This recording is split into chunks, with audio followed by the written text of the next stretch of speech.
हरे कृष्णा। हाँ, आपने एकदम सही आंसर दिया। लेसन 1 जो था गुरु था ना हमारा, कि हमारी लाइफ में गुरु होने कितने इम्पोर्टेंट है ना। हाँ, तो फर्स्ट लेसन ये था। तो किसने कोई ब्रीफ करेगा इस लेसन को? फर्स्ट लेसन में क्या था, क्या किसने गुरु बनाए, क्या था? जल्दी से फटाफट। अपराजिता, आपने हाथ खड़ा किया था।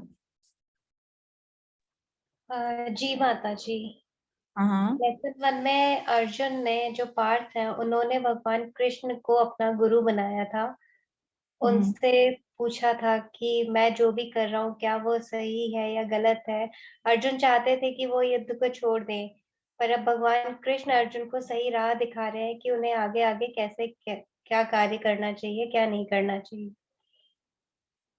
यस, तो हमारा फर्स्ट लेसन था कि सभी को एक स्पिरिचुअल गाइड गुरु की जरूरत होती है, चाहे कोई भी हम किसी भी एरिया में क्यों ना हो।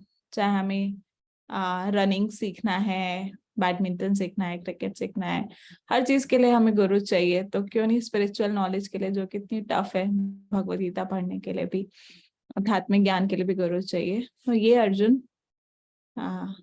बोल रहे हैं। और भगवान कृष्ण, फिर अर्जुन क्या है, भगवान कृष्ण को अपना गुरु एक्सेप्ट करते हैं, फ्रेंड बोलते हैं। अब मैं फ्रेंड नहीं आपको मानूंगा, अब मैं आपका गुरु मानूंगा ना। तो अब आप मुझे गुरु समझ के बताइए कि मुझे क्या करना चाहिए। अब अर्जुन कह रहे हैं मैं डिसाइड नहीं कर पा रहा। तो फिर भगवान क्या करते हैं, आगे नेक्स्ट लेसन होता है आइडेंटिटी का। क्या था लेसन आइडेंटिटी का, क्या बताया भगवान ने इसमें? कोई थोड़ा सा ब्रीफ करेगा, 2 मिनट।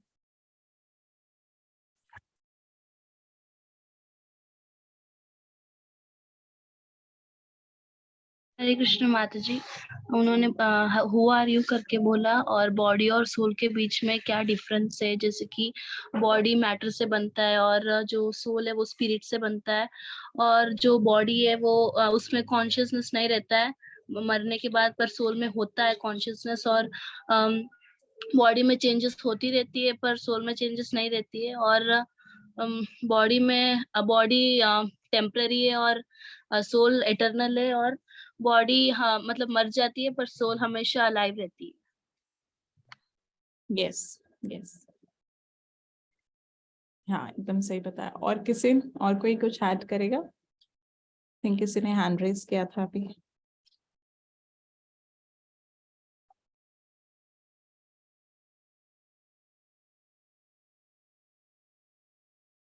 यस, नेहा माता जी। हरे कृष्णा माता जी। माता जी चैप्टर 1 में हमने उसमें अर्जुन ने गुरु की शरणागति ली थी, और उसमें जो है अर्जुन जो है कंफ्यूजन में हो गए थे 5 कारण से, क्योंकि उनको दया आ रही थी, पहला कारण ये था। और दूसरा कारण ये था कि उन्हें कोई आनंद नहीं प्राप्त होगा। और तीसरा कारण था कि उन्हें पाप चढ़ेगा अगर वो परिवार के विरुद्ध लड़ेंगे। और चौथा कारण था डिस्ट्रैक्शन ऑफ फैमिली, पारिवारिक परंपराएं। और 5वां कारण था कि वो मतलब कंफ्यूज हो गए थे, वो दिन निश्चय नहीं ले पा रहे थे। तो ये जो 5 कारण थे, इसका आंसर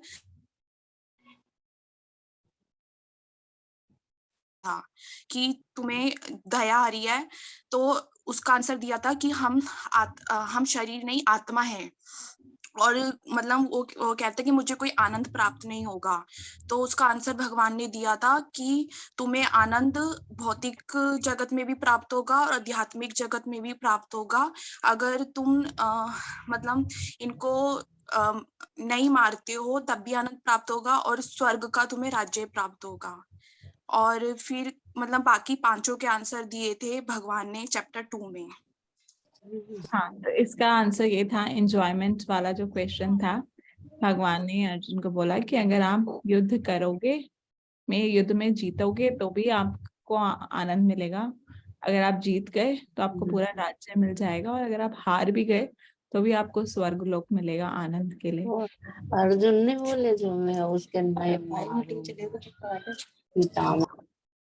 तो आनंद का तो कोई सवाल ही नहीं है, दोनों तरह हमें आनंद मिलेगा। तो भगवान ने सेकंड लेसन में बताया आत्मा के बारे में। आत्मा नश्वर है, आत्मा को कोई नहीं मार सकता।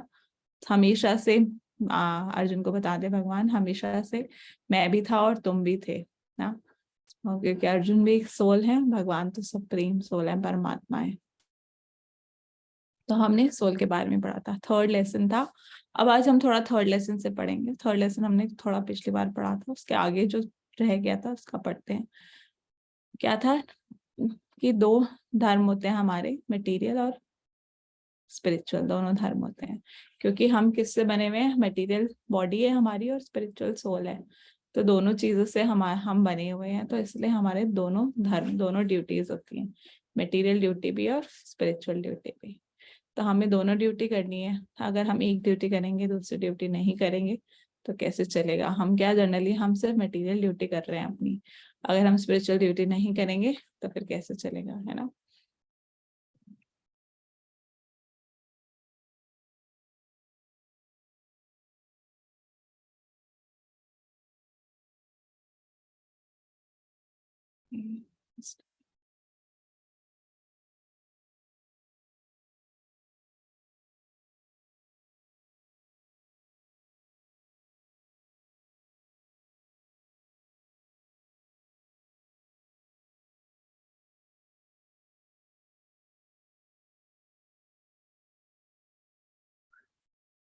ओके, सो आगे हमने ये पढ़ा था दो धर्म होते हैं हमारे, मटेरियल भी और स्पिरिचुअल भी।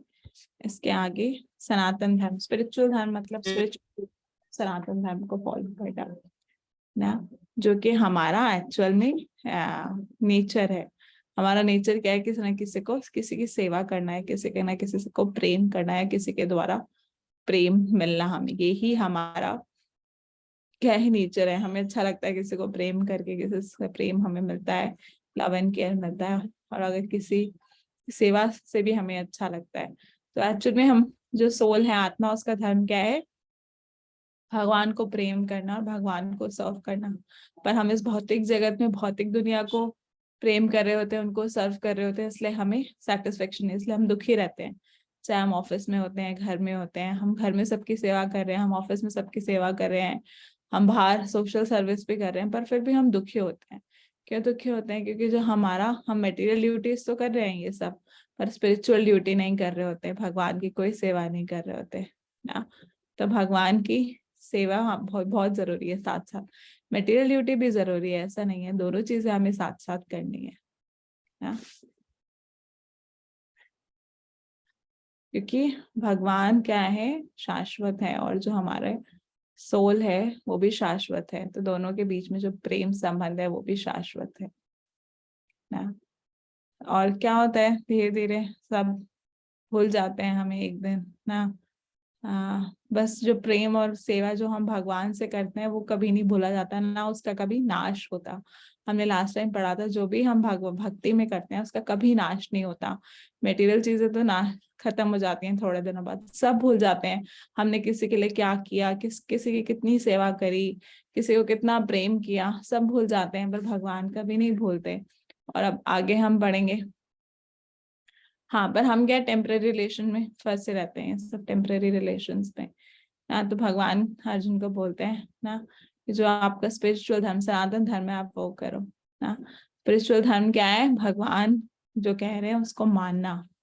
फिर भगवान बोलते हैं अर्जुन को, अगर तुम अपना धर्म करोगे, अपनी प्रिस्क्राइब ड्यूटी करोगे, अगर तुम लड़ोगे, अगर तुम जीत भी गए तब भी तुम्हें पूरा राज्य मिलेगा, हार भी गए तब भी तुम्हें स्वर्ग मिलेगा ना। और अगर तुमने लड़ाई नहीं करी तो क्या लॉस होगा तुम्हें, बेनिफिट तो बता दिया, अब लॉस भी बता रहे हैं। अगर आपने लड़ाई नहीं करी तो क्या क्या हानि होगी उससे ना, आपको पाप लगेगा नहीं, क्योंकि आप अपनी मटेरियल ड्यूटी पूरी नहीं कर रहे हो तो आपको पाप लगेगा। मटेरियल ड्यूटी अगर हम पूरी नहीं करते तो भी हमें पाप लगता है।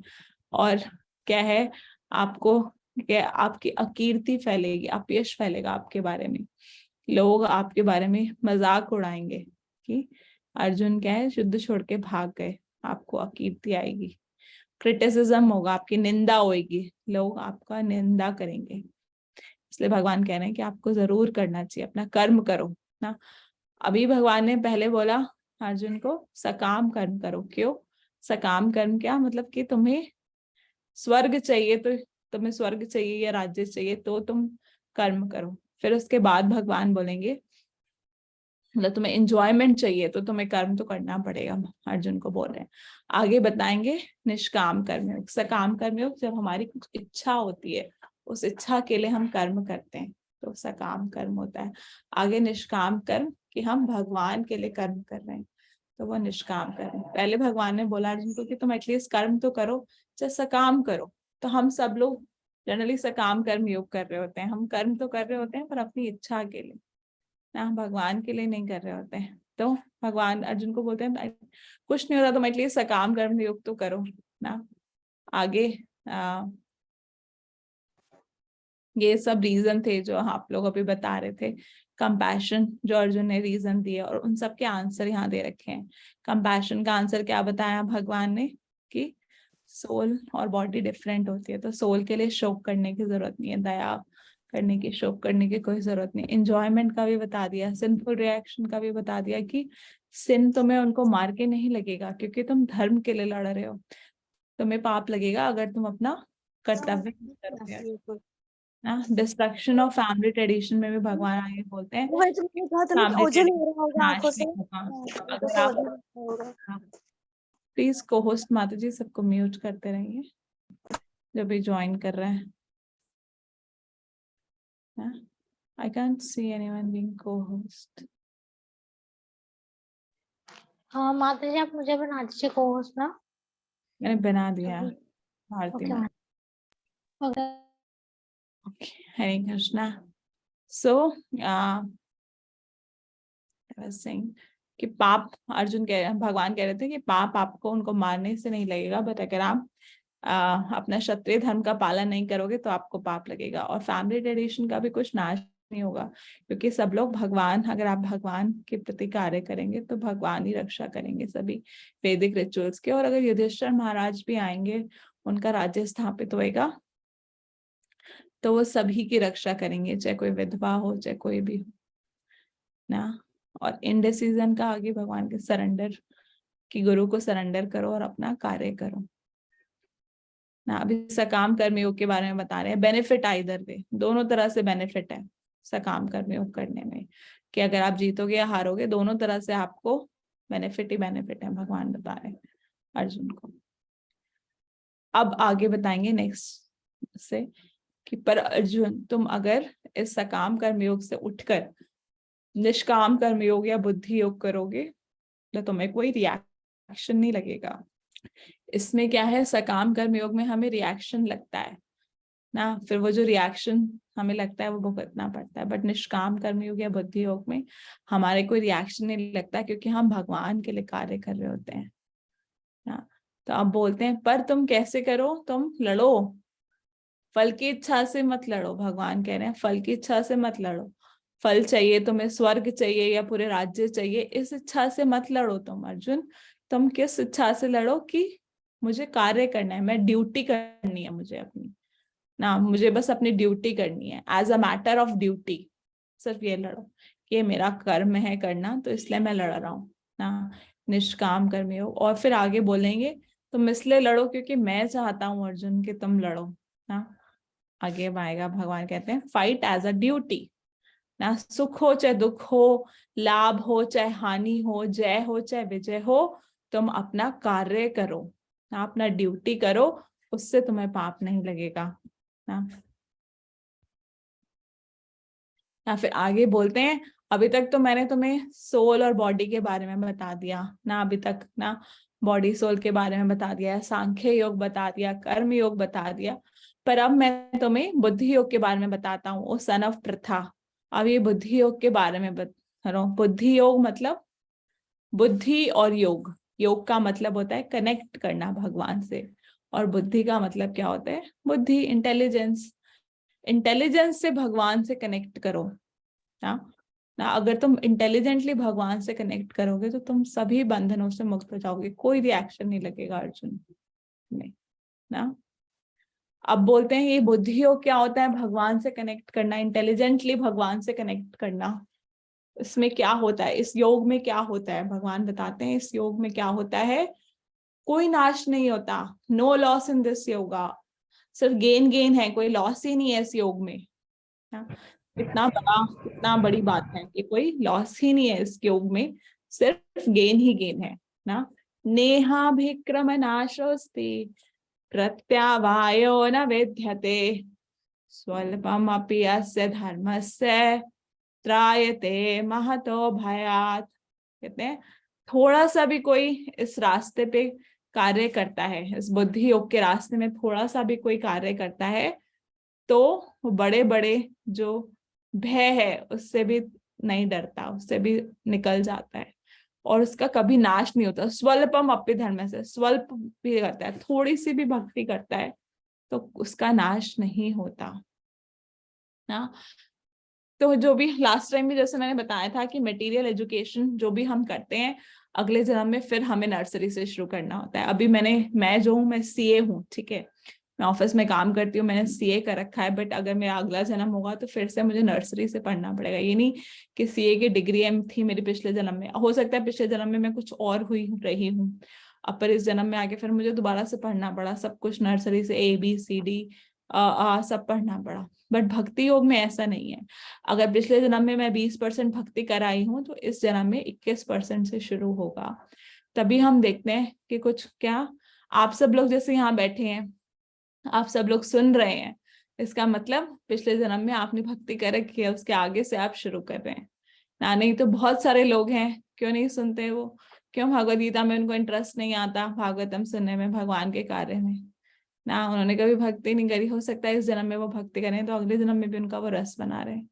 ऐसे हम बच्चों को देखते हैं, कोई कोई छोटे छोटे बच्चे इतनी जल्दी भगवद गीता के श्लोक याद करने लग जाते हैं ना। 3 साल के 4 साल के बच्चे हैं, आरती याद कर लेते हैं, भगवद गीता के श्लोक है। और कुछ बच्चे होते हैं उनको कुछ इंटरेस्ट नहीं, भगवान के में कोई इंटरेस्ट नहीं होता, वो सब टीवी देख रहे होते हैं, फोन देख रहे होते हैं। तो क्या जो बच्चा इतना जल्दी सीख लेता है सब कुछ, उसका याद होता है, मतलब पिछले जन्म में वो भक्त था ना। अब वो आगे से अपनी भक्ति शुरू कर रहा है, जितना कराया पिछले जन्म में उसके आगे से अब उसकी भक्ति शुरू हो रही है। तो भक्ति का कभी नाश नहीं होता ना। तो आगे अगले जन्म में भी तो कितने भी जन्म में हम आगे रहेंगे तो भक्ति का कभी नाश नहीं होगा। गजेंद्र, यहाँ पे गजेंद्र की फोटो दिखा रखी है, पिछले जन्म में क्या थे, राजा इंद्रदुम्न थे, पर अगले जन्म में जब ये गजेंद्र बने, गजेंद्र हाथी बने, हाथी के शरीर में भी ये भक्ति नहीं भूल पाए भगवान की।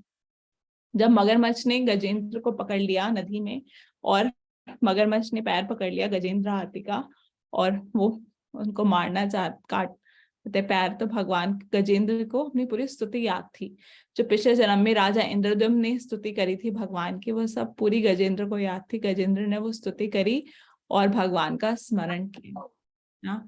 और जो मतलब नदी में से लोटस का फ्लावर था वो भगवान को अर्पण किया और भगवान भी तुरंत भागे भागे आए गजेंद्र का स्तुति सुनकर, गजेंद्र को बचाने के लिए। हाँ, तो गजेंद्र हाथी के रूप में नहीं भोले भक्ति, तो हम तो मनुष्य शरीर में है, तो हमने भी पिछले जन्म में कुछ ना कुछ भक्ति करी होगी जो अब हम भक्ति में इतनी जल्दी जुड़ गए ना। तो भक्ति में कोई लॉस नहीं होता, no loss in this yoga. और अगर इस योग में हम जुड़ते हैं, इस योग में हम जुड़ते हैं तो क्या होता है, व्यवसात्मिका बुद्धि ना। अगर हम अपनी बुद्धि को इस योग में लगाते हैं तो हमारी बुद्धि कैसी हो जाती है, व्यवसात्मिका बुद्धि, 1 पॉइंटेड बुद्धि ना। अब हमें अलग अलग नहीं करना, अलग अलग चीजों के लिए अलग अलग नहीं करनी ना, कि हाँ अब क्या है, सिर्फ हमें भगवान पे ही केंद्रित है हमारी चीजें। ये नहीं कि मुझे ये भी करना है, मुझे ये भी करना है, मुझे ये भी करना है। हम हर चीज भगवान को केंद्रित मान के चल रहे हैं। चाहे मैं ऑफिस का काम कर रही हूँ तो मैं भगवान को केंद्रित मान के चल रही हूँ कि मैं उसमें से कुछ पोर्शन अपनी सैलरी का भगवान को दूंगी ना। घर का कार्य कर रहे हैं तो भी भगवान को केंद्रित मान के चल रहे हैं कि ये भगवान के लिए ही हम प्रसाद बना रहे हैं, कुकिंग बना रहे हैं। तब हमारा बहुत सारी ब्रांचेस नहीं है कि हम ऑफिस का काम बॉस के लिए कर रहे हैं, घर का काम अपने घर वालों के लिए कर रहे हैं, और ये काम मैं उसके लिए करूं, इसके लिए करूं, उसके लिए करूं। Similarly in the way of demigods, कि हम डेमीगॉड्स की वर्शिप करें, मंडे को इसको, ट्यूसडे को इसको, वेडनेसडे को इसको, नहीं। अब व्यवसात्मिका बुद्धि हो जाती है, ऐसे है जब हम बुद्धि योग में होते हैं, सिर्फ 1 पॉइंटेड फोकस। फोकस क्या है हमारा, भगवान के ऊपर है सिर्फ फोकस ना। पर जो अनइंटेलिजेंट लोग होते हैं वो फिर भी इन सब चीजों में नहीं आते, बट जो इंटेलिजेंट होता है वो इस प्रोसेस को फॉलो करता है और उसकी बुद्धि व्यवसात्मिका बुद्धि हो जाती है ना। हाँ, बट अगर कोई भोग और ऐश्वर्य से अटैच है तो फिर उसकी वन पॉइंटेड इंटेलिजेंस नहीं होती। भोग ऐश्वर्य प्रसक्त ना तो वन पॉइंटेड इंटेलिजेंस के लिए क्या ऑब्स्टेकल है? भोग और ऐश्वर्य। अगर कोई भोग और ऐश्वर्य से बहुत ज्यादा आसक्त है तो उसके लिए वन पॉइंटेड इंटेलिजेंस नहीं, क्योंकि वो भगवान पे अपना ध्यान केंद्रित ही नहीं कर पाएगा, वो भोग ऐश्वर्य से ही लगा रहेगा। तो भोग ऐश्वर्य को त्यागना होता है जब हम भगवान की शरण में आते हैं ना। भोग करते हैं, भक्त भी भोग करते हैं, मतलब ऐसा नहीं है कि भक्त लोग कुछ खाते ही नहीं है। भक्त लोग भी इतना अच्छा अच्छा खाते हैं, भगवान को भोग लगा के खाते हैं। वो सिर्फ अपने आप मजे नहीं कर रहे होते हैं, वो पहले भगवान को खिलाते हैं फिर खाते हैं ना। ऐश्वर्य मतलब ऐसा नहीं है कि भक्तों का घर एकदम ऐसे झोपड़पट्टी जैसा। भक्तों का घर भी बहुत अच्छा अच्छा होता है, पर भक्तों के घर में सबसे पहले क्या होता है? भगवान का एक मंदिर होता है, और वो उस पूरे घर को बोलते हैं कि ये भगवान, ये आपका ही घर है, मैं तो बस यहाँ पे रह रहा हूँ ना। घर को क्या नाम देते हैं? गौरांग कुटीर, नित्यानंद कुटीर, गौर निताय घर ना। बोलते हैं भगवान का ही घर है। तो सब सब चीजें करते हैं भक्त लोग, पर उनका केंद्र कौन होते हैं? भगवान होते हैं ना। भगवान आगे बोलते हैं अर्जुन को, निष्काम कर्मयोग करो। निष्काम कर्मयोग मतलब ये हमने लास्ट टाइम पढ़ा था ना श्लोक, दोबारा से एक बार आप सब मेरे साथ बोल सकते हैं। कर्मण्य विधिकारस्ते मा फलेषु कदाचन मा कर्म फल हेतुर्भुर्मा ते संगोस्तव कर्माणि ना। कि कार्य करो पर आसक्ति मत रखो, रिजल्ट से आसक्ति मत रखो ना। रिजल्ट जो भी है भगवान देंगे, रिजल्ट भगवान के हाथों में छोड़ो। ऐसा नहीं है हमें चिंता नहीं होती। अब क्या लिखा होता है ज्यादातर जहां भी आप ये श्लोक पढ़ते हो, क्या लिखा होता है? कर्म करो, फल की चिंता मत करो। तो फल की चिंता तो सबको होती है। अब मैं अगर काम कर रही हूँ अपने ऑफिस में, अगर मुझे सैलरी ना आए 2 महीने, तो क्या मुझे चिंता नहीं होगी? चिंता तो होगी ना। अगर आपने एग्जाम दिया है, आप पास फेल हो, आपको चिंता नहीं होगी? चिंता तो होगी। इसमें चिंता की बात नहीं कर रहे, इसमें बोल रहे हैं फल।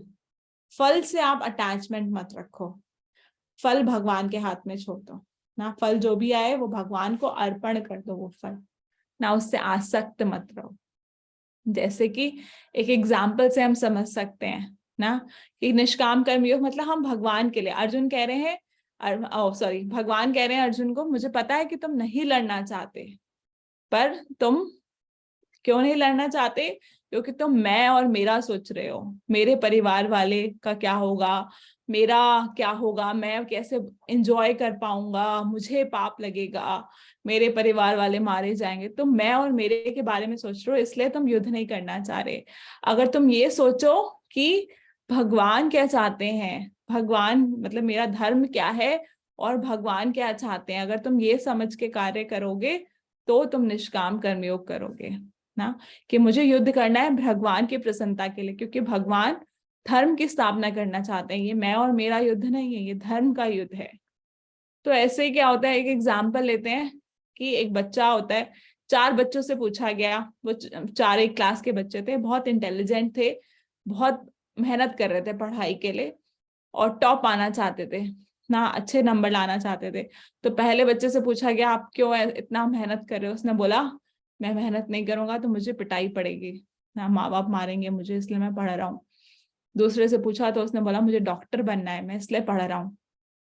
तीसरे से पूछा तो तीसरे ने बोला कि मुझे अपने सभी दोस्तों से ऊपर आना है, मुझे फर्स्ट रैंक लानी है और सबको नीचे दिखाना है, इसलिए मैं पढ़ रहा हूँ, बहुत मेहनत कर रहा हूँ, इसलिए मैं फर्स्ट आऊंगा।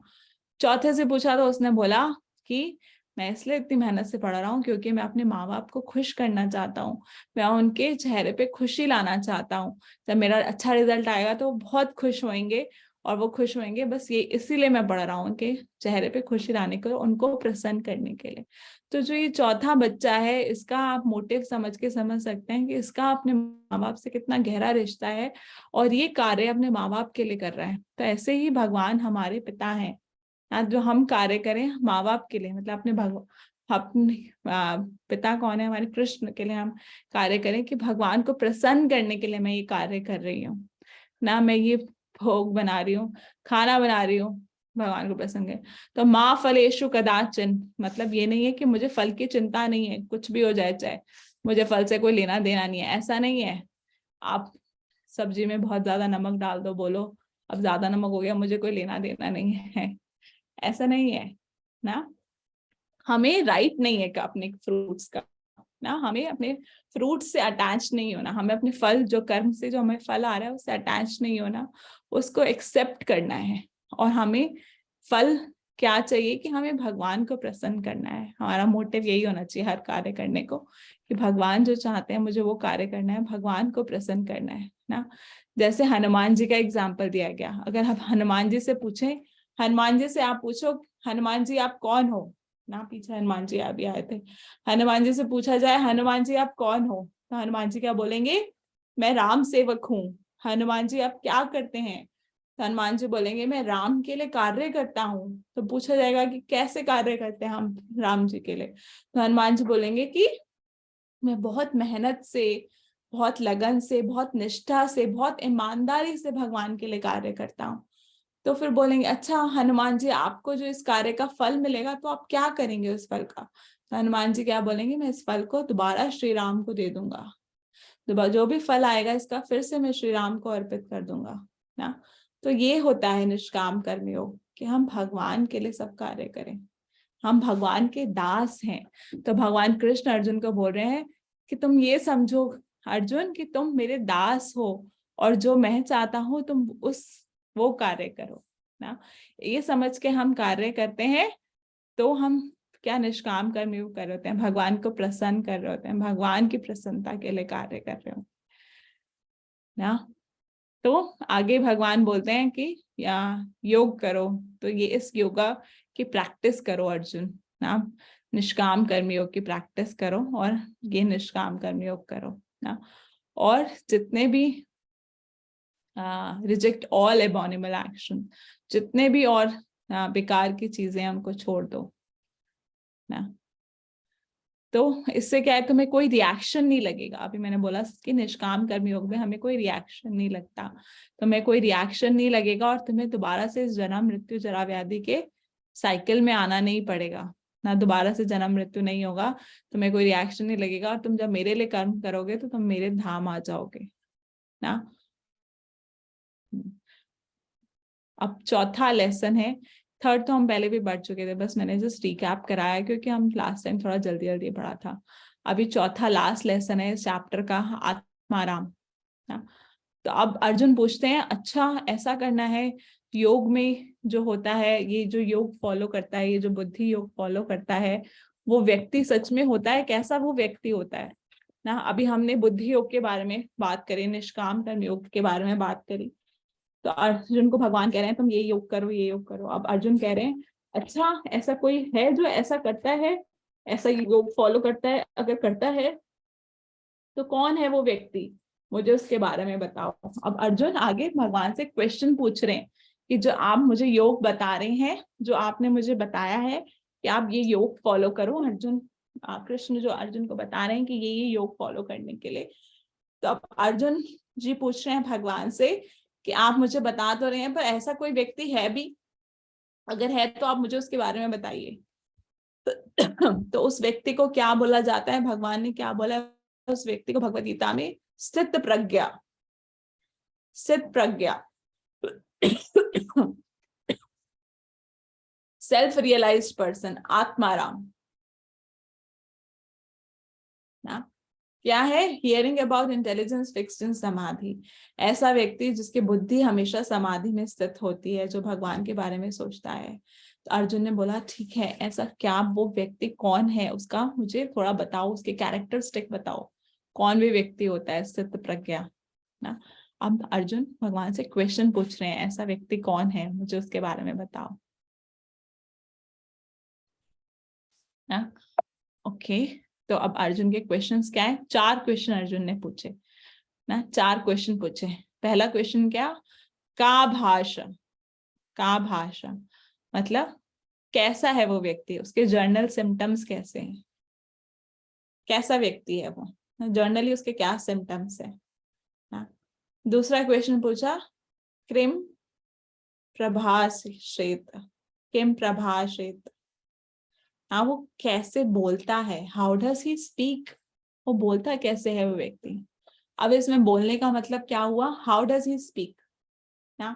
जैसे कोई मूर्ख व्यक्ति होता है, वो बोलते ही उसका पता चल जाता है, सामने से देख, एक आपके सामने दो लोग व्यक्ति बैठे हैं, एक मूर्ख है और एक बहुत इंटेलिजेंट है, आपको कैसे पता चलेगा, जब अपना मुंह खोलता है तब पता चलता है ना, जब वो बात करते हैं हम उससे तब पता चलता है।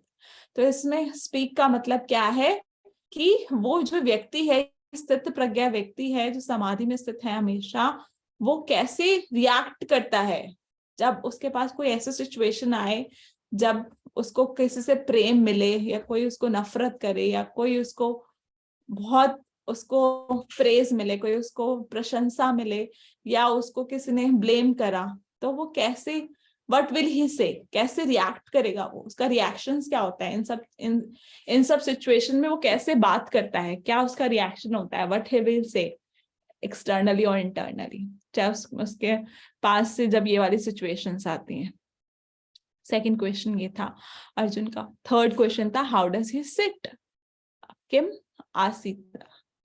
अब सिट का मतलब क्या है कि वो कैसे अपनी इंद्रियों को, जो सेंस ऑब्जेक्ट्स हैं उनसे कैसे निकालता है ना, कैसे बैठता है वो, मतलब कैसे समाधि में रहता है कि वो उसकी सारी सेंसेस जो है उसको, सेंस जितनी भी हमारी सेंसेस है कि सेंस ऑब्जेक्ट से कोई फर्क नहीं पड़ता, विषय इंद्रियों को इंद्रियों विषय से कोई फर्क नहीं पड़ता, तो वो ऐसे कैसे बैठा होता है, उसको इंद्रिय विषय से कोई फर्क नहीं पड़ता, वो कैसे अपनी इंद्रियों को कंट्रोल कर लेता है इंद्रिय विषय से। और जब वॉक करता है, व्रजेत किम, जब वो चलता है तो वो कैसे सेंस ऑब्जेक्ट को के साथ रिस्पॉन्ड करता है, जब विषय इंद्रिया उसके सामने आए, विषय आए, इंद्रिय विषय उसके सामने आए ना, तो कैसे रिस्पॉन्स करता है। तो इसमें टॉर्टाइस का एग्जाम्पल बताया, आगे हम देखेंगे टॉर्टाइस क्या होता है। जब टॉर्टाइस को किसी से डर लगा होता है, कछुए को किसी से डर लग रहा होता है, तो वो अपने सारे सब कुछ अंदर कर लेता है, अपने हाथ पैर सब कुछ, और वो एकदम बॉल जैसे बन जाता है ना।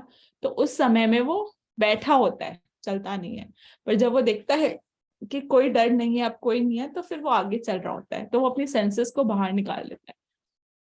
तो यहाँ पे भी एक भक्त को ऐसे ही, स्थित प्रज्ञा को ऐसे ही कंपेयर कर रखा है कि जब वो बैठना होता है उसको, जैसे टॉर्टाइस बैठा होता है, तो अपने सारी सेंसेस को रिस्ट्रेन कर लेता है, सब सेंसेस को अंदर ले लेता है, हाथ पैर सबको अंदर ले लेता है। पर जब उसको चलना होता है, मतलब जब वो विषय इंद्रिय, अब उसके पास कुछ नहीं, मतलब कोई नहीं है, खतरा नहीं है, अब वो चल रहा है, तो वो कैसे सेंस ऑब्जेक्ट से रिस्पॉन्स करता है। तो आगे हम देखेंगे भगवान ने इसके आंसर क्या दिए। ये तो क्वेश्चन थे, अर्जुन ने क्वेश्चन पूछे कि सत्य प्रज्ञा व्यक्ति है कैसा, तो ये 2.55 से आगे ये क्वेश्चन पूछ रहे हैं अर्जुन ना। तो अब हम सत्य प्रज्ञा के बारे में पढ़ते हैं। सत्य प्रज्ञा का जर्नल सिम्टम्स पूछे गए, तो भगवान ने जो फर्स्ट क्वेश्चन पूछा उसका आंसर बताया। जर्नल सिम्टम्स क्या है सत्य प्रज्ञा के, he gives up all material desires of sense gratification born of mental conquest। जो भी मन से उत्पन्न, जितनी भी उसके मन से उत्पन्न विचार होते हैं इंद्रिय भोग के लिए, सेंस ग्रेटिफिकेशन के लिए, जो भी उसकी इच्छाएं होती हैं जो मन उत्पन्न करता है। एक्चुअल में क्या, हमारा माइंड हमें बहुत सारी डिजायर्स देता है, बहुत सारे आइडियाज देता है, पर वो हमारे आइडिया नहीं होते। हम और माइंड हमारा अलग अलग है। हमारे मन में आता है, मेरे मन में आए कि मैं, अगर आपके मन में आएगा कि आप, या किसी के मन में भी आए कि हम किसी का खून कर दें, मैं उसको जान से मार दूं, ऐसा माइंड में विचार तो आ सकता है, कोई बहुत बड़ी बात नहीं है। तो माइंड वो विचार दे रहा है, पर वो हम नहीं है ना, हम नहीं चाहते वो चीज, पर हमारा मन ये विचार दे रहा है। तो जो स्थित प्रज्ञा व्यक्ति होता है वो सब गिव अप कर देता है, सब मन के विचारों को छोड़ देता है। तो ऐसे ही हमें भी बनना है। मन में हमारे बहुत विचार आएंगे, कितने ज्यादा विचार आते हैं, एक मिनट में इतने विचार आते हैं मन में, पर वो मैं नहीं हूँ। मुझे समझना चाहिए मन के विचार मैं नहीं हूँ, तो मैं इग्नोर कर देती हूँ उस विचारों को। तो ऐसा क्या, जब वो व्यक्ति इग्नोर करता जाता है अपने विचारों को, तो उसका मन शुद्ध हो जाता है, और फिर वो वन फाइंड सेटिस्फेक्शन इन सेल्फ अलोन।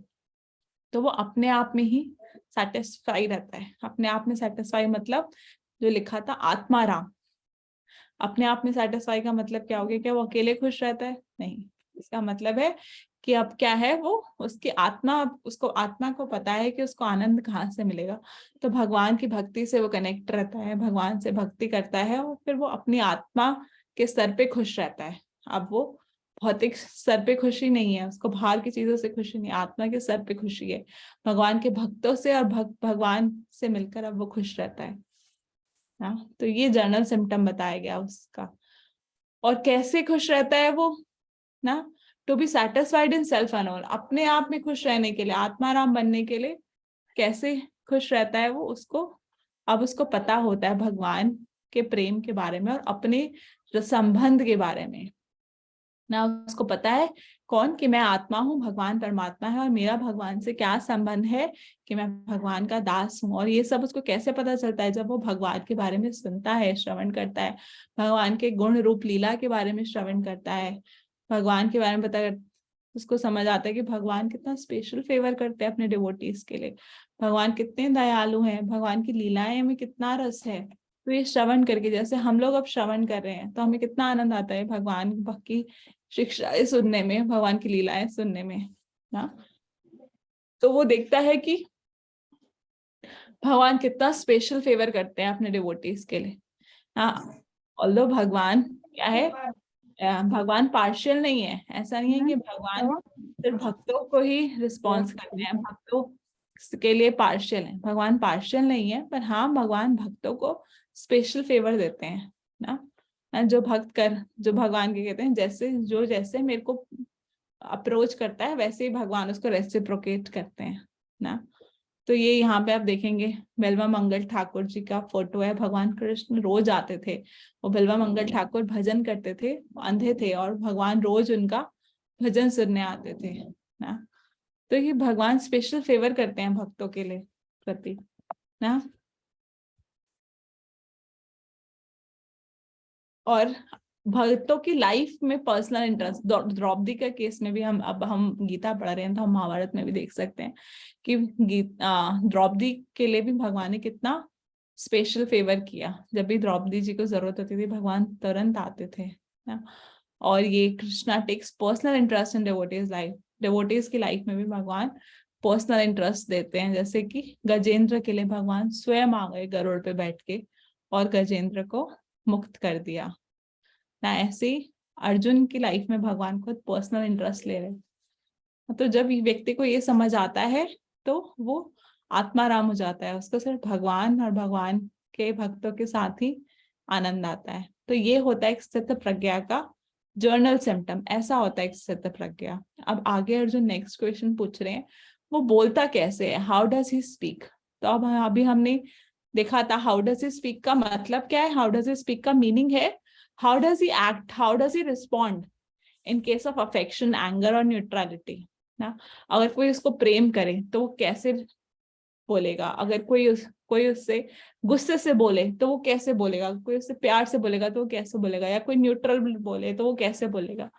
तो अब भगवान बताते हैं, आंसर देते हैं कि वो हर सिचुएशन में इक्वल रहता है, चाहे हैप्पीनेस हो, चाहे डिस्ट्रेस, चाहे सुख हो, चाहे दुख हो, वो इक्वल रहेगा ना। और वो हमेशा आसक्ति, भय और गुस्से से ना हमेशा फ्री रहता है। ऐसा व्यक्ति जो स्थित प्रज्ञा होता है ना, उसको कोई डर नहीं लगता, कोई गुस्सा नहीं आता, वो आसक्त नहीं रहता और कोई भी चाहे अच्छा बुरा कोई भी चीज है उससे उसको इफेक्ट नहीं करती। और वो हमेशा भगवान की भक्ति में हमेशा फिक्स रहता है। जैसे हम यहाँ पे देखेंगे प्रहलाद महाराज का फोटो दे रखा है, तो प्रहलाद महाराज को कोई डर नहीं था, उनके जीवन में कितनी बड़ी बड़ी कठिनाइयां आई और उन्होंने बिना डरे उन सबका सामना करा। तो ऐसा व्यक्ति होता है स्थित प्रज्ञा ना। प्रहलाद महाराज का हमें पता है क्या क्या नहीं किया गया, उनको मारने के लिए ऊपर पहाड़ों से फेंक दिया गया, उन्हें सांपों के बीच में डाल दिया गया ना, उनको स्वयं मारने की कोशिश, जहर दिया गया, पर उनको नहीं डर लगा क्योंकि वो स्थित थे, भगवान की भक्ति में एकदम स्थित थे ना। तो ऐसे व्यक्ति जो होते हैं उनको डर भी नहीं होता, वो सुख दुख में सब समान रहते हैं ना। गुस्सा भी नहीं आता है, प्रहलाद महाराज को कोई गुस्सा नहीं आया था अपने पिताजी के लिए कि उन्होंने ऐसे किया ना। तो अब नेक्स्ट क्वेश्चन क्या है अर्जुन का कि हाउ डज ही सिट ना। अब वो व्यक्ति जो है स्थित प्रज्ञा व्यक्ति है वो कैसे बैठता है।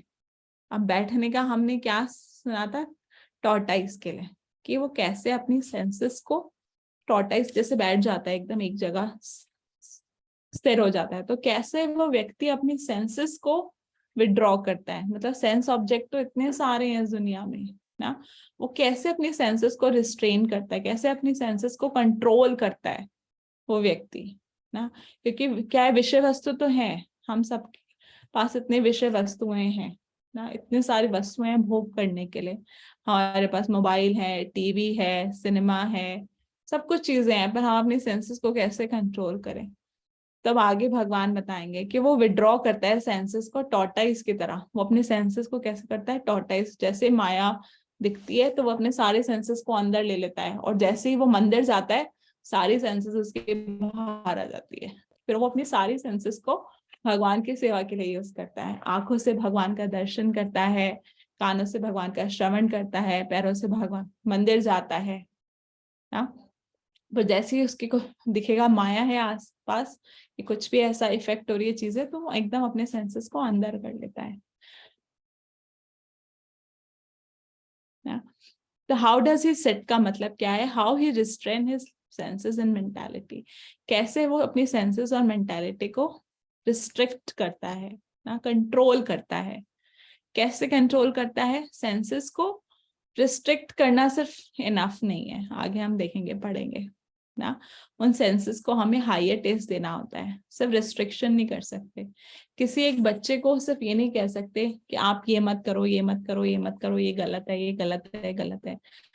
तो बच्चे अभी क्या है ना कि एक एग्जाम्पल, एक नॉर्मल एग्जाम्पल देती हूँ टॉफी और चॉकलेट का। ठीक है, बच्चों को टॉफी अच्छी लगती है, आप टॉफी दोगे उसको तो बच्चे को बड़ा अच्छा लगेगा। आपको अगर इस टाइम पे कोई टॉफी दे तो क्या आपको बहुत अच्छा लगेगा, बच्चा तो बहुत खुश हो जाता है एक टॉफी मिलते ही। आपको कोई एक टॉफी दे तो आपको क्या बहुत अच्छा लगेगा, आप उछलने लग जाओगे, नहीं। तो ये आपको उससे भी ज्यादा बड़े बड़े टेस्ट आ चुके हैं आपके मुंह में आप चॉकलेट खा चुके हो, आप और बड़ी बड़ी चीजें खा चुके हो, कैंडी खा चुके हो, बहुत सारी चीजें खा चुके हो। बच्चा क्या है भी उसने सिर्फ टॉफी खाई है। तो थोड़ा थोड़ा जब बच्चे को टॉफी छुड़वानी हो ना, आप टॉफी नहीं खानी बेटा, तो उसको चॉकलेट दे देते हैं कि ले तू चॉकलेट खा ले, टॉफी रहने दे, अब टॉफी नहीं खानी ना। तो क्या होता है, किसी चीज को हम रिस्ट्रिक्ट नहीं कर सकते, रोक नहीं सकते कि आपको ये नहीं खाना, ये नहीं करना। उसके लिए हमें उसको कुछ और बड़ी चीज देनी होती है, तब वो छोटी चीज अपने आप छूट जाती है ना। तो सेंसेस को हम रोक नहीं सकते। अब मैं क्या अपनी आंखों को बंद करके बैठ जाऊं, अगर मैं बाहर जा रही हूँ, मुझे दिख रहा है ना कि यहाँ पे बहुत बड़े बड़े पोस्टर्स लगे हैं ना, कुछ ऐसे यहाँ पे कोई सेल फैशन शो के लगे हैं, या कुछ ऐसे कि मुझे बहुत शॉपिंग पसंद है, या कुछ ऐसे है, या यहाँ पे बहुत बार अगर मैं बाहर जाऊंगी तो मेरे सामने मैकडॉनल्ड्स आएंगे, डोमिनोज आएगा, और सारे इतने अच्छे अच्छे रेस्टोरेंट्स आएंगे क्योंकि मुझे बहुत खाना पसंद है। तो क्या मैं बाहर ऐसे आंख बंद करके जाऊं ना, कितनी बार जाऊंगे ऐसे आंख बंद।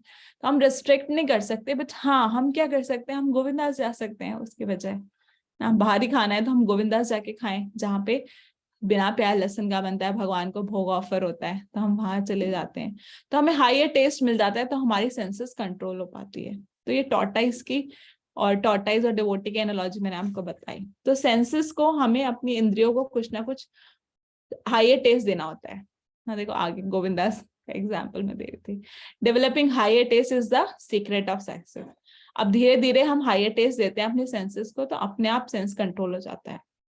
तो आप में से बहुत सारे भक्त 8-10 सालों से प्रैक्टिस कर रहे हैं, जो भी है ना, तो आप हमेशा से भगवान को भोग लगाया हुआ खा रहे हैं। ऐसा नहीं है भक्त खाते नहीं है, भक्त घर में बनाते हैं, भगवान को भोग लगाते हैं ना। चाउमीन, नूडल्स और मंचूरियन, पिज्जा, पिज्जा भी भक्त घर पे बनाते हैं। बहुत सारी चीजें जो घर पे बनाते हैं, भगवान को भोग लगाते हैं और खाते हैं ना। तो इतना हायर टेस्ट उनको मिलता है। ऐसा नहीं है कि किसी को बोला गया कि आपको ये सब चीजें खानी नहीं है, इसमें प्याज लहसुन होता है, तो खाते हैं, पर भगवान को भोग लगा के खाते हैं। तो क्या है भाई, अब जो प्रैक्टिस कर रहे हैं 8-10 सालों से ना, 8-10 साल आप में से किसी को हो गए प्रैक्टिस, अब आपके सामने कोई डोमिनोज का पिज्जा ला दे तो क्या आप खाओगे? नहीं, आपको मन ही नहीं करेगा खाने का, क्योंकि धीरे धीरे हमारी सेंसेस क्या है, प्योरीफाई होती जाती है। जब हम सेंस कंट्रोल करते हैं धीरे धीरे हमारे सेंसेस का प्योरिफिकेशन होता जाता है, तो फिर अब हमें मन नहीं करता तब खाने का। मतलब हमें हायर टेस्ट मिल गया है ना, अब हमारा हायर टेस्ट का एक्सपीरियंस हो चुका है, एक्सपीरियंसिंग अ हायर टेस्ट। जब हम हायर टेस्ट का एक्सपीरियंस करते हैं तो हमारे जो लोअर टेस्ट है वो अपने आप खत्म हो जाता है ना। Taste for sense object remain, ऐसा नहीं है ना। तो फिर हम क्या है कि जो हमारा जो लोअर टेस्ट है अपने आप धीरे धीरे खत्म हो जाता है। Restraining is difficult, restraining difficult है। क्यों? क्योंकि अगर आप किसी को रोक दोगे पर उसके अंदर फिर भी टेस्ट तो रहेगा है। किसी पेशेंट को बोल दिया जाए कि आपको ये फूड आइटम नहीं खाना, आपको परहेज है, आपको ये चीज नहीं खानी।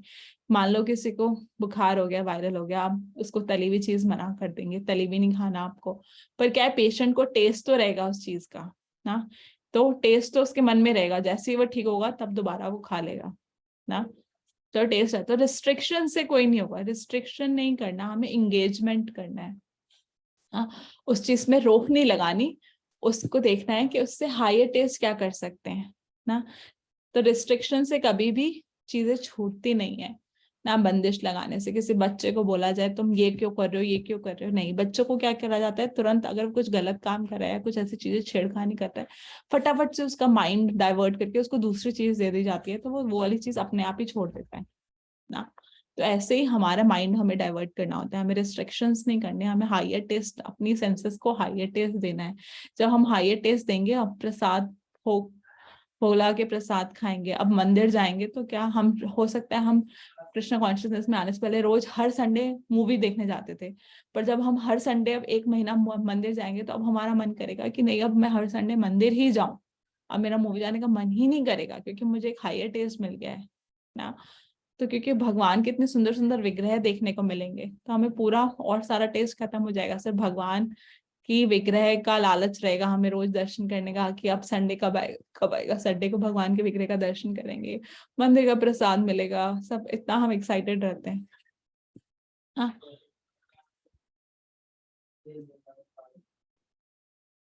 हाँ, अब भगवान ने बोला कि हमें हायर टेस्ट ढूंढना चाहिए, तभी हम लोअर टेस्ट को, इन सब चीजों को, अपनी सेंसेस को कंट्रोल कर सकते हैं।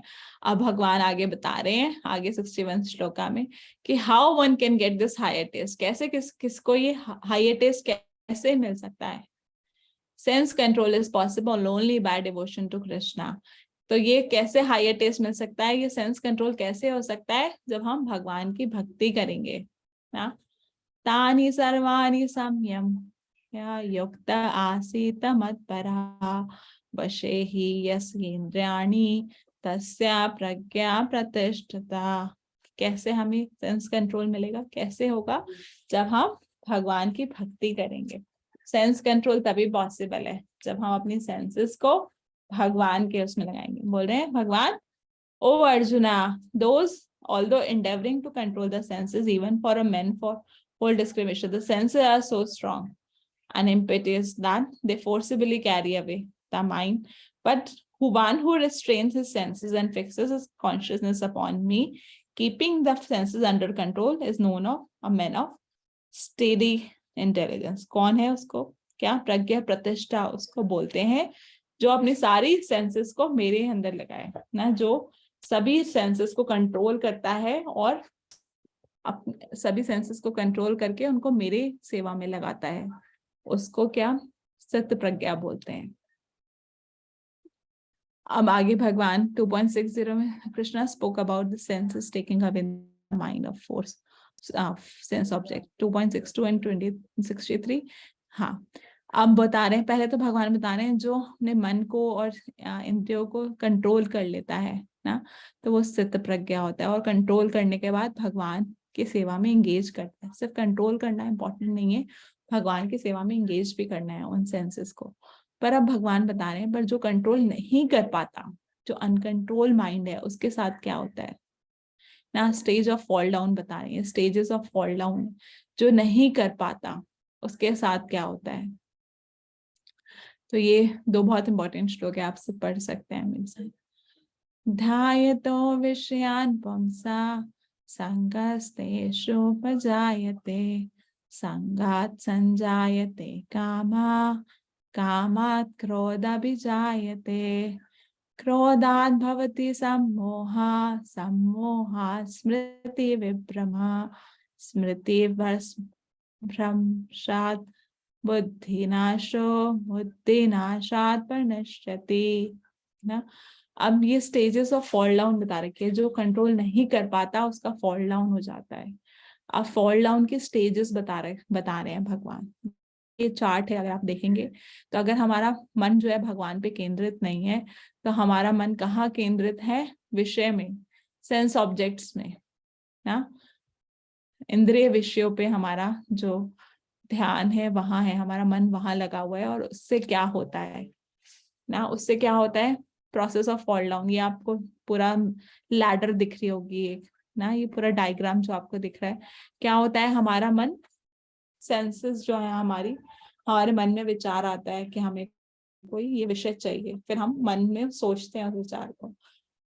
मान के चलो हमारे मन में आता है कि हमें ये चाहिए, गाड़ी चाहिए, घर चाहिए, या मुझे कोई बहुत सुंदर लड़का दिखा, मुझे मेरे मन में आया कि अरे वाह ये तो इतना सुंदर लड़का है, काश ये मेरा बॉयफ्रेंड हो जाए ना। तो बस ये हमें दिखा। सेंसेस क्या है? हमें ऑब्जेक्ट्स दिखाती हैं। सेंसेस क्या है? आंख, नाक, कान, ये सब चीजें ना, तो हमें दिखाती हैं। मतलब मैं सिर्फ आंख की बात कर रही हूँ, देखा या सुनते हैं हम, सुनने से होता है। मुंह में टेस्ट करा कि वाह आज चलो, आज मैं टेस्ट करके, आज चलो मैंने टेस्ट करा, ये नॉनवेज मैंने खा के देखा, वाह मुझे तो बड़ा अच्छा लगा ये नॉनवेज खाना, या ये बाहर की चीज खाई बड़ा अच्छा लगा, चलो। और तो फिर अब क्या है? माइंड इसके बारे में सोचता है। या कुछ स्मेल हमने स्मेल करी, वाह बड़ी अच्छी स्मेल करी। तो ये सेंसेस हमारा काम करती है ऑब्जेक्ट्स को देखने का, सूंघने का, टच करने।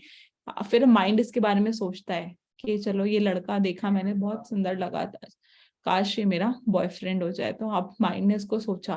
फिर अब धीरे धीरे धीरे जब माइंड जब सोचता है इस बारे में, कंटेम्पलेट करता है ना, मेडिटेट करता है उन सब विचारों पे, तो हमें अटैचमेंट होती है ना। अटैचमेंट, अब मुझे वो चीज चाहिए। जब चाहिए होती है वो चीज, चाहे कुछ भी वो चीज हो, फिर हमें होता है कि अब मुझे ये चीज चाहिए। फिर उससे काम आता है, हमारे काम वासना आती है कि नहीं अब तो मुझे ये चीज चाहिए, चाहे कुछ भी हो जाए ना, मुझे ये चीज चाहिए। काम वासना आती है हमारे अंदर, और जब वो काम वासना अनफुलफिल्ड हो जाती है, नहीं मिल पाता हमें वो चीज जो हमें चाहिए होती है, तो हमें गुस्सा आता है। भगवान सब कुछ ये बहुत नेचुरल है, हम सबके साथ होता है। मान के चलो मुझे आज ये ड्रेस चाहिए, मैंने देखा ऑनलाइन, अब मुझे अटैचमेंट, बार बार मैं देखती रहूंगी यार ये ड्रेस अवेलेबल है नहीं है, कब आ रही है, डिलीवरी आ रही है, आज आ रही है, कल आ रही है। बाई चांस वो कैंसिल हो गई, ड्रेस नहीं आई और मुझे कल कहीं जाना था, मैं नहीं पहन पाई, तब मुझे गुस्सा आएगा, अरे क्यों नहीं आया, ये है वो है। अब गुस्सा आता है आगे। हर सिचुएशन में हमारे साथ ये होता है कि अटैचमेंट होती है, फिर काम होता है, फिर गुस्सा आता है ना, जो हमारे फुलफिल नहीं होती डिजायर। चलो मान के चलो डिजायर फुलफिल हो गई, डिजायर फुलफिल होती है, तो अब क्या है? हम और सेंसेस में उलझ जाते हैं।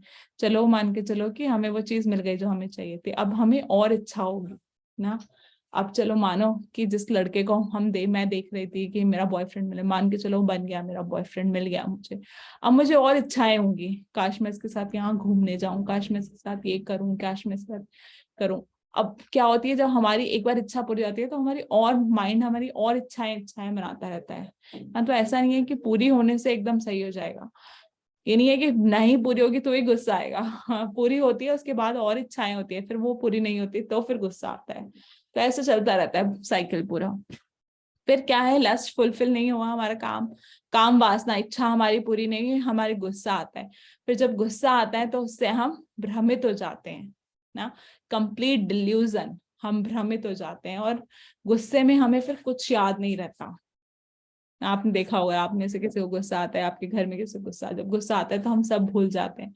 बिविल्डरमेंट ऑफ मेमोरी, हम सब भूल जाते हैं गुस्से में, कुछ याद नहीं रहता।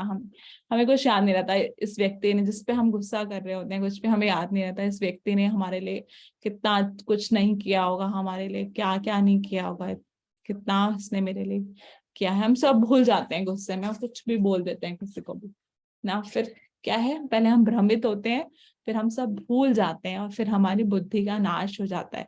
इंटेलिजेंस इज लॉस्ट, बुद्धि का नाश होता है तो हमारा फॉल डाउन हो जाता है बुद्धि का नाश होता है, फिर हम इस भौतिक जगत में हमारा फॉल डाउन हो जाता है। तो ये फॉल डाउन का प्रोसेस है। तो जितना ऊपर हम इस लैडर में, हम जितना ऊपर है उतना अच्छा है, उतना हम अपने आप को रोक सकते हैं। जितना हम नीचे नीचे नीचे आते जाएंगे उतना रोक पाना बहुत मुश्किल है ना। तो कभी हमें लगे अरे मुझे ये सेंस ऑब्जेक्ट बहुत इफेक्ट करा है, अब मुझे इसके प्रति बहुत आसक्ति हो रही है, मुझे हो रहा है कि मुझे चाहिए चाहिए चाहिए ये चीज ना, जो हमारी भक्ति के लिए अच्छी नहीं है, मेरे लिए खुद के लिए अच्छी नहीं है। तो हम उस समय तुरंत उसी समय अपने मेंटोर काउंसलर के पास जाएं, भक्त के पास जाएं, उसको बताएं कि ये प्रॉब्लम हो रही है मेरे जीवन में, मैं इससे ओवरकम नहीं कर पा रही, मुझे बहुत काम वासनाएं हो रही है, मुझे बहुत अटैचमेंट हो रहा है, मुझे बहुत गुस्सा आ रहा है। तो आप बताएंगे तो उसी स्टेज पे वो चीज स्टॉप हो जाएगी, को कोई ना कोई सोल्यूशन मिलेगा। आपके जो मेंटोर हैं ना, वो कुछ ना कोई सोल्यूशन देंगे। बट अगर आप नहीं बताएंगे किसी को और ये सब सीढ़ियां पार करते जाएंगे तो हमारा फिर फॉल डाउन हो जाता है, हमारी बुद्धि का नाश होता है। जैसे जैसे हम भ्रमित होते हैं, जैसे एंगर के बाद दूसरे लिस्ट भ्रमित होते हैं, गुस्सा आता है, तो फिर तो सब नाश हो जाता है, इंटेलिजेंस लॉस्ट होती है, फिर हमारा फॉल डाउन हो जाता है ना। तो इस पूरे सीढ़ियों में जितना ऊपर हम है उतना सेफ है, जितना हम नीचे नीचे आते रहेंगे उतना बहुत मुश्किल हो जाएगा भक्ति करना ना। तो ये भगवान ने बताया कि सेंसेस हमेशा एक्टिव रहती हैं, तो सेंसेस को हमें एक्टिवली कहाँ एंगेज करना है, भगवान की सेवा के लिए ना। हम भगवान की सेवा के लिए, जैसे हरिदास ठाकुर और यमुनाचार्य ने बताया, हरिदास ठाकुर के पास भी कौन था, एक जो प्रोस्टिट्यूट थी वो गई थी, पर हरिदास ठाकुर जो थे इतने शुद्ध भक्त थे कि उस प्रोस्टिट्यूट को ही हरिदास ठाकुर ने भक्त बना दिया ना, अपने कृष्णा कॉन्शियसनेस की पावर से ना। तो सिर्फ only way to get out this material puzzle is Krishna consciousness. इन सब चीजों से निकलने का सिर्फ एक ही तरीका है, कृष्ण भावनामृत। तो हमें हायर टेस्ट देना है अपनी सेंसेस को, और क्या, युक्त वैराग्य करना है हमें। वैराग्य फल्गु वैराग्य नहीं करना ना, हमें युक्त वैराग्य, ये नहीं कि हम सब कुछ चीजें त्यागते जाएं, त्याग नहीं करना हमें हर चीज को भगवान की सेवा में लगाना है। ये नहीं, जैसे प्रभुपाद कहते थे, प्रभुपाद मोटर गाड़ी में घूमते थे ना, मोटर कार में घूमते थे, तो बहुत लोग बोलते थे आप सन्यासी हो, आप मोटर कार एरोप्लेन में क्यों घूमते हो। तो प्रभुपाद ने बोला मैं भगवान के प्रचार के लिए कर रहा हूँ। तो प्रभुपाद ने सभी चीजों को भगवान के प्रचार में लगाया। तो हमारे पास भी बहुत सारी चीजें, ऐसा नहीं है हमें एकदम वैरागी जीवन जीना है, हमारा घर नहीं होना चाहिए, एकदम छोटा घर हो, उसमें डबल बेड ना हो, हम चटाई पे सो रहे हैं, नहीं ऐसा नहीं है। हमारा घर अच्छा हो, उसमें बहुत अच्छा मंदिर हो भगवान का, घर अच्छा हो मतलब हम भक्तों को घर में बुला सकें, उनको अच्छा अच्छा प्रसाद खिला के, बहुत बड़ी रसोई हो हमारी, अच्छा अच्छा प्रसाद बनाए भगवान के लिए। तो हमें मटेरियल चीजें यूज करनी है पर भगवान की सेवा के लिए, हर चीज को भगवान की सेवा के लिए। गाड़ी है आपके पास तो भगवान की सेवा के लिए यूज करिए, मंदिर लेके जाइए, गाड़ी में मंदिर जाइए ना, हर चीज को भगवान की सेवा के लिए। वैरागी, ऐसा वैरागी होना नहीं कि हम सब कुछ छोड़ दें कि नहीं मैं तो कुछ कर, क्योंकि हम उस लेवल पे नहीं है ना, हम कर सकते हैं, वो होता है फल्गु वैराग्य। हम युक्त वैराग्य कि हम चीज भगवान के लिए हम यूज करेंगे, तो ये भगवान बता रहे हैं। तो अब लास्ट क्वेश्चन जो है अर्जुन का, how does he walk, fourth question, last question, वो कैसे चलता है। कैसे चलते का मतलब क्या है कि वो कैसे अपनी एंगेज सेंसेस को अब कैसे रिस्पॉन्ड करता है ना, कैसे एंगेज करता है अपने सेंसेस को, भगवान ये बताएंगे आगे। हाउ डज ही वॉक मतलब how does he engage his senses. तो वो अपने सेंस, ऐसा नहीं है कि सेंस बिल्कुल ही डिवोटी सेंस एंजॉयमेंट नहीं करते हैं या कुछ भी नहीं करते, तो वो करते हैं, he does with regulation and rules and regulation के साथ करते हैं ना। It means the sex is also allowed in Grihastha ashram but with some rules and regulation ना। हर चीज अलाउड है, बस सब कुछ रूल्स एंड रेगुलेशन। आप खा सकते हैं अच्छा अच्छा बना के, बस भगवान को भोग लगा के खाना है आपको ना। तो कुछ कुछ रूल्स रेगुलेशन होते हैं, तो उसके साथ हम सेंसेस को एंगेज करते हैं। तो ऐसा जब वो व्यक्ति करता है तो वो सब, उसको अटैचमेंट नहीं होती चीजों, और वो अपने सेंसेस को कंट्रोल कर पाता है रेगुलेटिव वे में ना। कार्य भक्त लोग भी करते हैं, वो रेगुलेटिव भक्त लोग भी घूमने जाते हैं, ऐसा नहीं है घूमने नहीं जाते, पर वो कहाँ जाते हैं, भगवान के धाम जाते हैं घूमने ना। अगर कहीं और भी जाते हैं, और जगह भी जाते हैं, तो प्रचार करने जाते हैं ना, ऑफिस के काम से भी जाते हैं, पर क्या करते हैं फिर वो ऑफिस का सैलरी कुछ भगवान को डोनेशन देते हैं ना। अटेनिंग प्रसाद, फिर जो सत्य प्रज्ञा होता है वो अपने सेंसेस को एंगेज करता है ऐसे, और जब वो सेंसेस को एंगेज करता है तो उसको क्या मिलता है, भगवान की बहुत असीम कृपा मिलती है। अटेनिंग प्रसाद मतलब अटेनिंग लॉर्ड्स मर्सी, भगवान की असीम कृपा प्राप्त होती है ना उसको ना। और वो असीम कृपा प्राप्त करने का क्या रिजल्ट होता है, result of attaining Prasad, by attaining the Lord mercy or peace, all of one's distress are destroyed. उसके सारे दुख, प्रसाद सर्व दुखा नाम, सारे दुख खत्म हो जाते हैं, उसके सारे दुखों का नाश हो जाता है, और बुद्धि पर्यवतिष्ठते, क्या बुद्धि जो है बुद्धि बढ़ती है उसकी ना। और नो हैप्पीनेस और पीस ना, अगर हम भगवान से कनेक्ट नहीं होते तो हमारे जीवन में सुख नहीं होता, शांति नहीं होती। अशांतस्य कुतः सुखम, जब अशांत रहेगा हमारा मन तो सुख कहाँ आएगा। भगवान बोलते हैं अशांतस्य कुतः सुखम, अशांत रहेगा मन तो सुख कहाँ से आएगा ना। और अशांत क्यों रहता है मन, क्योंकि हम भगवान से कनेक्टेड नहीं रहते। भगवान स्वयं कह रहे हैं कि जो भगवान से कनेक्टेड नहीं रहता वो, उसका जो मन है वो स्थिर नहीं रहता ना, उसकी बुद्धि स्थिर होती। और जब मन और बुद्धि स्थिर नहीं होती तो शांति कहाँ से आएगी। तो हमारा मन बेचैन रहेगा, हमारी बुद्धि बेचैन रहेगी, इधर उधर भागते रहेगी, मन भी इधर उधर भाग रहा है, बुद्धि भी इधर उधर भाग रही है, तो कैसे शांति आएगी ना। तो ऐसे व्यक्ति जो भगवान से कनेक्ट नहीं रहते उनके जीवन में सुख और शांति नहीं होती, क्योंकि उनका मन इधर उधर भाग रहा होता है ना। और जब शांति नहीं होगी, असाध्य कुतः सुखम, जब शांति नहीं होगी तो सुख कहाँ से आएगा ना। तो इसीलिए जो स्थित प्रज्ञा होता है वो हमेशा खुश रहता है, क्योंकि वो भगवान से कनेक्टेड रहता है ना, उसको कोई अटैचमेंट नहीं होती, वो हमेशा भगवान की सेटिस्फेक्शन, उसका सिर्फ एक ही कंसर्न होता है कि भगवान को कैसे प्रसन्न किया जाए ना। और जब वो ये सब करता है तो इस बेसिस पे उसकी जो कॉन्शियसनेस है वो भी बहुत उच्च स्तर की कॉन्शियसनेस, चेतना उसकी बहुत उच्च स्तर की हो जाती है ना। और ये क्या है, भगवान की असीम कृपा है, ये भगवान की कृपा से जो होती है कि उसकी जो चेतना इतनी शुद्ध हो जाती है ना। और अगर भगवान चाहे, इफ कृष्णा वांट्स, तो वो जो स्थित प्रज्ञा व्यक्ति है, अगर भगवान चाहते हैं तो वो कुछ भी ऑर्डिनरी अनडिजायरेबल चीज भी कर सकता है, कोई भी चीज कर सकता है। हम मंदिर में देखेंगे इतने बड़े बड़े होते हैं, गोल्ड मेडलिस्ट, बीटेक एमटेक, इतने बड़े बड़े भक्त होते हैं, इतने पढ़े लिखे, सीए ना और गवर्नमेंट जॉब पर। वो क्या है, अगर उनको बोला जाए कि आपको मंदिर में आके टॉयलेट क्लीन करना है तो वो टॉयलेट क्लीन करने के लिए भी तैयार होते हैं। तो ऐसा व्यक्ति जो स्थित होता है भगवान की सेवा में, he can do anything which is undesirable, ordinary होती है जो चीजें ना, वो भी कर सकता है ना। और वो चीज नहीं करेगा जो भगवान नहीं चाहेंगे। हो सकता है वो बहुत बड़ी चीज भी कर सके, पर भगवान अगर नहीं चाहेंगे तो वो चीज नहीं करेगा।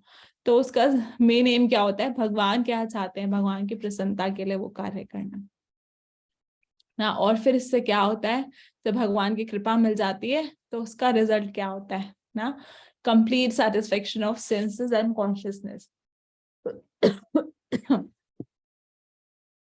पूरा सेटिस्फाई, उसकी चेतना और सारी जो उसके इंद्रियां हैं सब शुद्ध हो जाती हैं, सेटिस्फाई रहती है।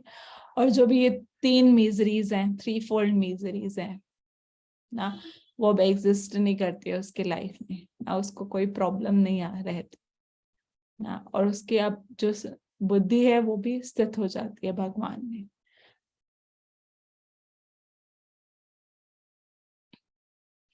पर जो भक्ति में नहीं होता, जो कृष्णा कॉन्शियसनेस में नहीं होता, उसको क्या होता है, उसके पास हैप्पीनेस और पीस नहीं होता। अभी हमने पढ़ा, one who is not connected to Krishna, वो खुश और उसमें उसको शांति नहीं होती। क्यों? क्योंकि उसका माइंड स्टडी नहीं है। पीस कैसे आएगी जब हमारा मन ही शांत नहीं रहेगा, तो हमारे जीवन में शांति कैसे आएगी? और जब शांति नहीं है तो सुख कैसे आएगा ना।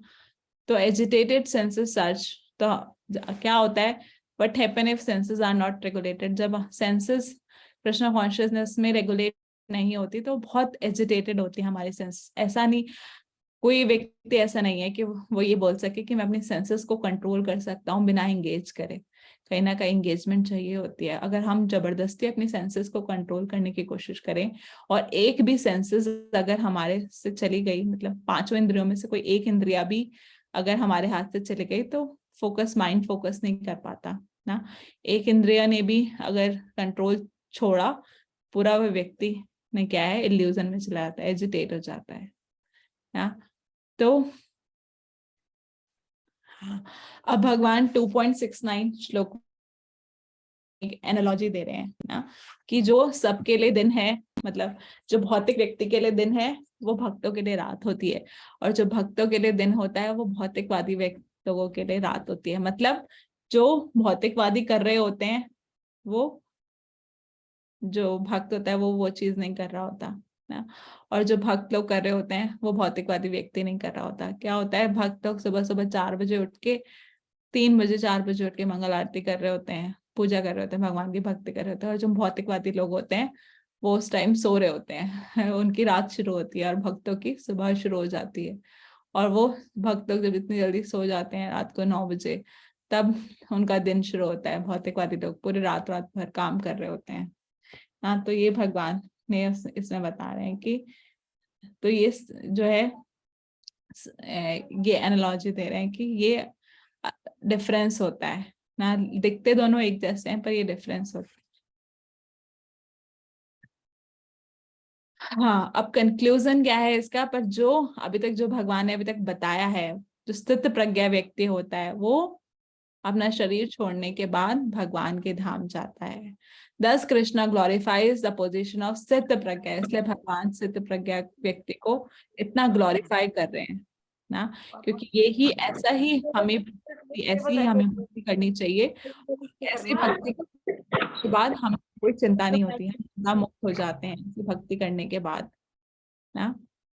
इसमें हमें फिर कोई चिंता नहीं होती है ऐसी, जब हम भक्ति करते हैं ना, कोई हम फिर चिंतित नहीं रहते, बेविल्डर्ड नहीं रहते। जैसे अर्जुन अभी इतना परेशान है, अर्जुन इतने परेशान है और इतने चिंतित हैं, बट अगर सत्य प्रज्ञा का प्रोसेस फॉलो करेंगे तो वो उनको ये सब चीजें यहाँ खत्म हो जाएंगी और इवन मृत्यु के बाद वो भगवान के धाम वापस जाएंगे। तो ये समरी था पूरा कि fall down, process of fall down बता रखा है भगवान ने। आर्टिफिशियल डिप्रेशन मना कर रहे हैं भगवान ना। आर्टिफिशियली सेंसेस को जबरदस्ती कंट्रोल करना कोई फायदा नहीं है। हमें सेंसेस को एंगेज करना है, हमें उसको जबरदस्ती कंट्रोल नहीं करना। ऐसे किसी बच्चे को हम जबरदस्ती नहीं रोक सकते, उसको हमें दूसरी चीज देनी होती है, हाइयर टेस्ट देना होता है। तो सेंसेस को भी अगर हम इंद्रियों को हाइयर टेस्ट देंगे तो लोअर टेस्ट अपने आप खत्म हो जाता है ना। And one cannot enjoy the life even the agitation makes him fall down ना। स्लाइट एजिटेशन से भी हमारा फॉल डाउन हो जाता है ना। जैसे विश्वामित्र मुनि थे, उनकी सारी सेंसेस, जब वो तपस्या में थे, सारी सेंसेस तो बंद थे उनके, सिर्फ कान खुले थे। तो मेनका के सिर्फ पजेब से उन्होंने कानों में पजेब की आवाज सुनी ना, उन्होंने देखा भी नहीं कौन आए, कौन अप्सरा खड़ी है, कितनी सुंदर है, क्या है, कुछ नहीं, पर उनकी कानों से आवाज आई उस पजेब की, उससे ही वो एजिटेट हो गए। तो एक सेंस भी, हमारी सिर्फ एक सेंस भी हमारा फॉल डाउन कर सकती है, थोड़ा सा भी एजिटेशन हो। और अगर कोई पीस नहीं है बिकॉज ऑफ हमारे मन, हमारे शांति नहीं है, हमारे जीवन में शांति नहीं है, क्यों? क्योंकि हमारा भगवान से कोई रिलेशनशिप नहीं है, इसलिए हमारे जीवन में कोई शांति नहीं है ना। और comparison of yogi versus devotee, yogi कौन होते हैं? जैसे दुर्वासा मुनि है और अम्बरीश महाराज भक्त थे भगवान के ना। तो योगी जो है उनको गुस्सा आ सकता है, पर अम्बरीश महाराज को कोई गुस्सा नहीं आया जब वो, इनका जो पास्ट टाइम हुआ था, दुर्वासा मुनि ने अम्बरीश महाराज को श्राप दे दिया, पर अम्बरीश महाराज ने कोई गुस्से में दोबारा से श्राप नहीं दिया।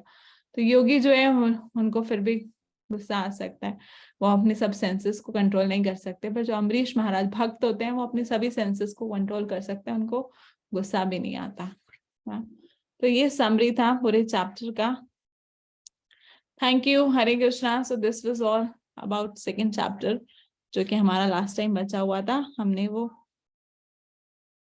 कर दिया कंप्लीट। किसी का कोई क्वेश्चन है माता जी, किसी का कोई कमेंट है तो प्लीज आप पूछ सकते हैं अभी।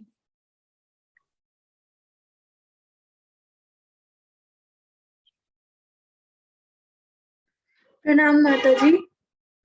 हरे कृष्णा, प्रणाम।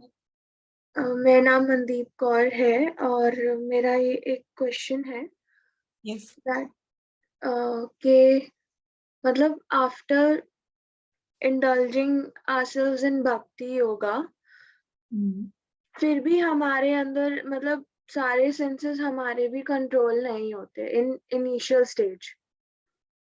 वी स्टिल मतलब हमारे अंदर वो गुस्सा भी आता है, वो अटैचमेंट वाली चीजें भी आती हैं, but in initial stage how can we overcome this attachment और गुस्सा वगैरह जो भी आता है हमें? यस माता जी, वेरी नाइस क्वेश्चन। सो माता जी, एक दिन में नहीं होता हम सबका ना। अभी तो हमने भक्ति योगा प्रैक्टिस करना शुरू किया है। सो ये सब चीजें आएंगी ना, तो हमें उसको कंट्रोल करना है। उस टाइम पे हमें देखना है कि हम रिएक्ट ना करें। जैसे अब स्थित प्रज्ञा के बारे में सुन रहे थे, गुस्सा आएगा, ऐसा नहीं है कि गुस्सा नहीं आता।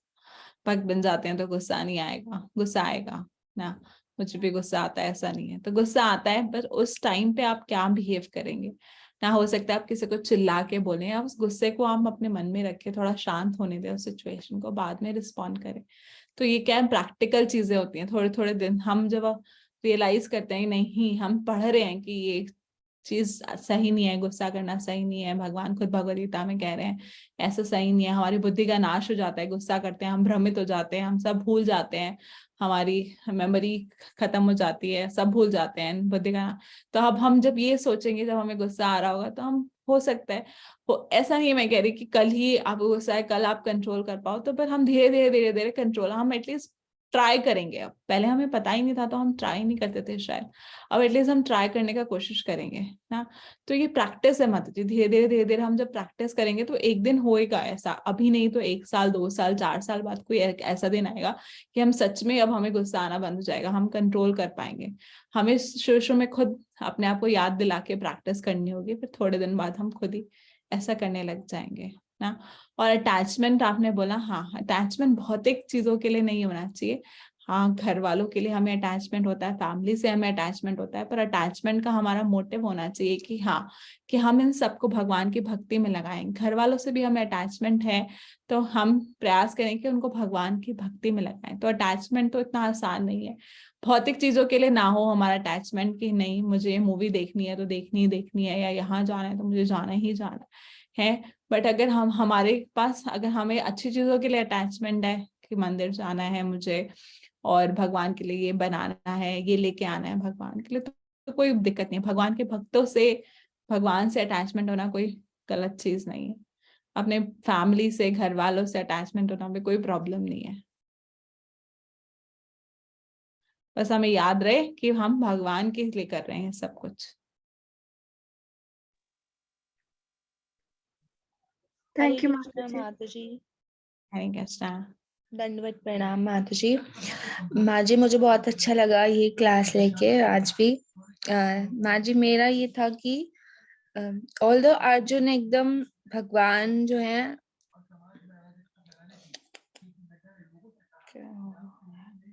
हरे कृष्णा। यस माता जी, आई कैन हियर यू। हाँ जी, हाँ जी। माँ जी, तो भगवान स्वयं अर्जुन के सामने थे, तो फिर भी उन्होंने ऐसे नहीं कहा कि लाओ मैं करता हूँ तुम्हारे लिए, तुम रहो, मैं तुम्हारे साथ हूँ। कर्म करने थे अर्जुन को ही, जो भी युद्ध करना था अर्जुन को ही करना था। भगवान साथ थे, फिर भी उनके साथ थे।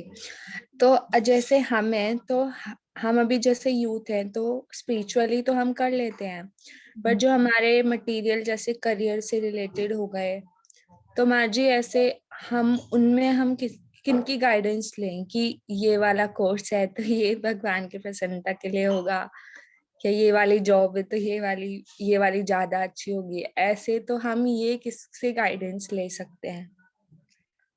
मतलब ये भी आप अपने स्पिरिचुअल काउंसलर से भी पूछ सकते हैं ये सब चीजें। तो सिर्फ स्पिरिचुअल ड्यूटी ही इम्पोर्टेंट नहीं है, मटेरियल ड्यूटी भी इम्पोर्टेंट है। दोनों चीजें मैंने आपको बताया, दोनों चीजें बहुत इंपॉर्टेंट है। दोनों चीजों को बैलेंस करके चलना है। अगर आप सिर्फ स्पिरिचुअल ड्यूटी करोगे, मटेरियल ड्यूटी नहीं करोगे, तो भी आपके घर में प्रॉब्लम होगी, आपकी लाइफ में प्रॉब्लम होगी। See we need Lakshmi for everything, हमें पैसा चाहिए होता है ना, इस भौतिक जगत में जीने के लिए हमें पैसा चाहिए, तो हमें कमाना भी पड़ेगा, हमें मटेरियल ड्यूटी भी करना पड़ेगा, पर हमारा बैलेंस हो ना, मटेरियल ड्यूटी और स्पिरिचुअल ड्यूटी दोनों हम करें, और मटेरियल ड्यूटी से जो लक्ष्मी आ रहा है उसमें कुछ % हम भगवान को भी दे सकते हैं, ताकि वो भी हमारा निष्काम कर्मयोग होए ना, कर्मयोग से हम ऊपर उठे। तो अभी कौन सा कोर्स अच्छा है, देखो ये हमें भी थोड़ा पता होता है कि हमारे लिए आगे क्या कोर्स अच्छा है क्या नहीं अच्छा नहीं। तो आप स्पिरिचुअली आपके बहुत सारे, हम IGF में हैं तो हमारा बहुत बड़ा ग्रुप है ना, तो बहुत सारे लोग हैं जो सेम फील्ड में काम कर रहे हो या सेम फील्ड में पढ़ाई करी हो, उनसे हम लोग पूछ सकते हैं कि क्या रहेगा। अगर आपको नहीं लगता, कोई स्पिरिचुअल व्यक्ति नहीं मिलता, तो मटेरियली जो आपका कोई सीनियर है उससे एडवाइस लेने में कोई प्रॉब्लम नहीं है ना। जो भी व्यक्ति थोड़ा ज्यादा जानता है उस फील्ड के बारे में, मटेरियली भी आप उस व्यक्ति से एडवाइस ले सकते हैं। आपके स्कूल कॉलेज में जो भी सीनियर हैं उनसे आप पूछ सकते हैं कि इसके बाद क्या कोर्स करें, क्या अच्छा रहेगा। पता ही होता है, कुछ ना कुछ हमारे ऐसे फ्रेंड्स होते हैं जो हमें पता रहता है कि हमें अच्छा एडवाइस करेंगे, हमारे लिए अच्छा एडवाइस देंगे। तो मेरे ऑफिस में भी जैसे मेरे सीनियर्स होते हैं, तो ऑफिस में कुछ ऐसा चीज है जो मुझे उनसे एडवाइस लेना पड़ता है, और मैं उनके एडवाइस फिर फॉलो भी करती हूँ आगे। तो मुझे पता है कि ये मेरे लिए अच्छा ही एडवाइस देंगे कुछ ना। तो हम पहले देखें कि अगर हमारी स्पिरिचुअल कम्युनिटी में हमें कोई ऐसा व्यक्ति मिलता है जो सेम फील्ड से है, हमें सेम सजेशन दे सकता है, जॉब से रिलेटेड, इससे रिलेटेड, तो ठीक है। नहीं तो फिर हम मटेरियली भी लोगों से, जो हमें पता है जो अच्छे लोग हैं, जो हमें अच्छा एडवाइस करते हैं, उनसे भी हम एडवाइस मांग सकते हैं माता जी। हाँ जी माता जी, थैंक यू सो मच माता बस जी। हम ध्यान रखें जो भी हमारी मटेरियल ड्यूटी है उसके साथ हमारी स्पिरिचुअल ड्यूटी भी साथ साथ चलती रहे। हाँ जी, हाँ जी, ठीक है माता जी। हरे कृष्ण। यस, खुशबू गुप्ता माता जी।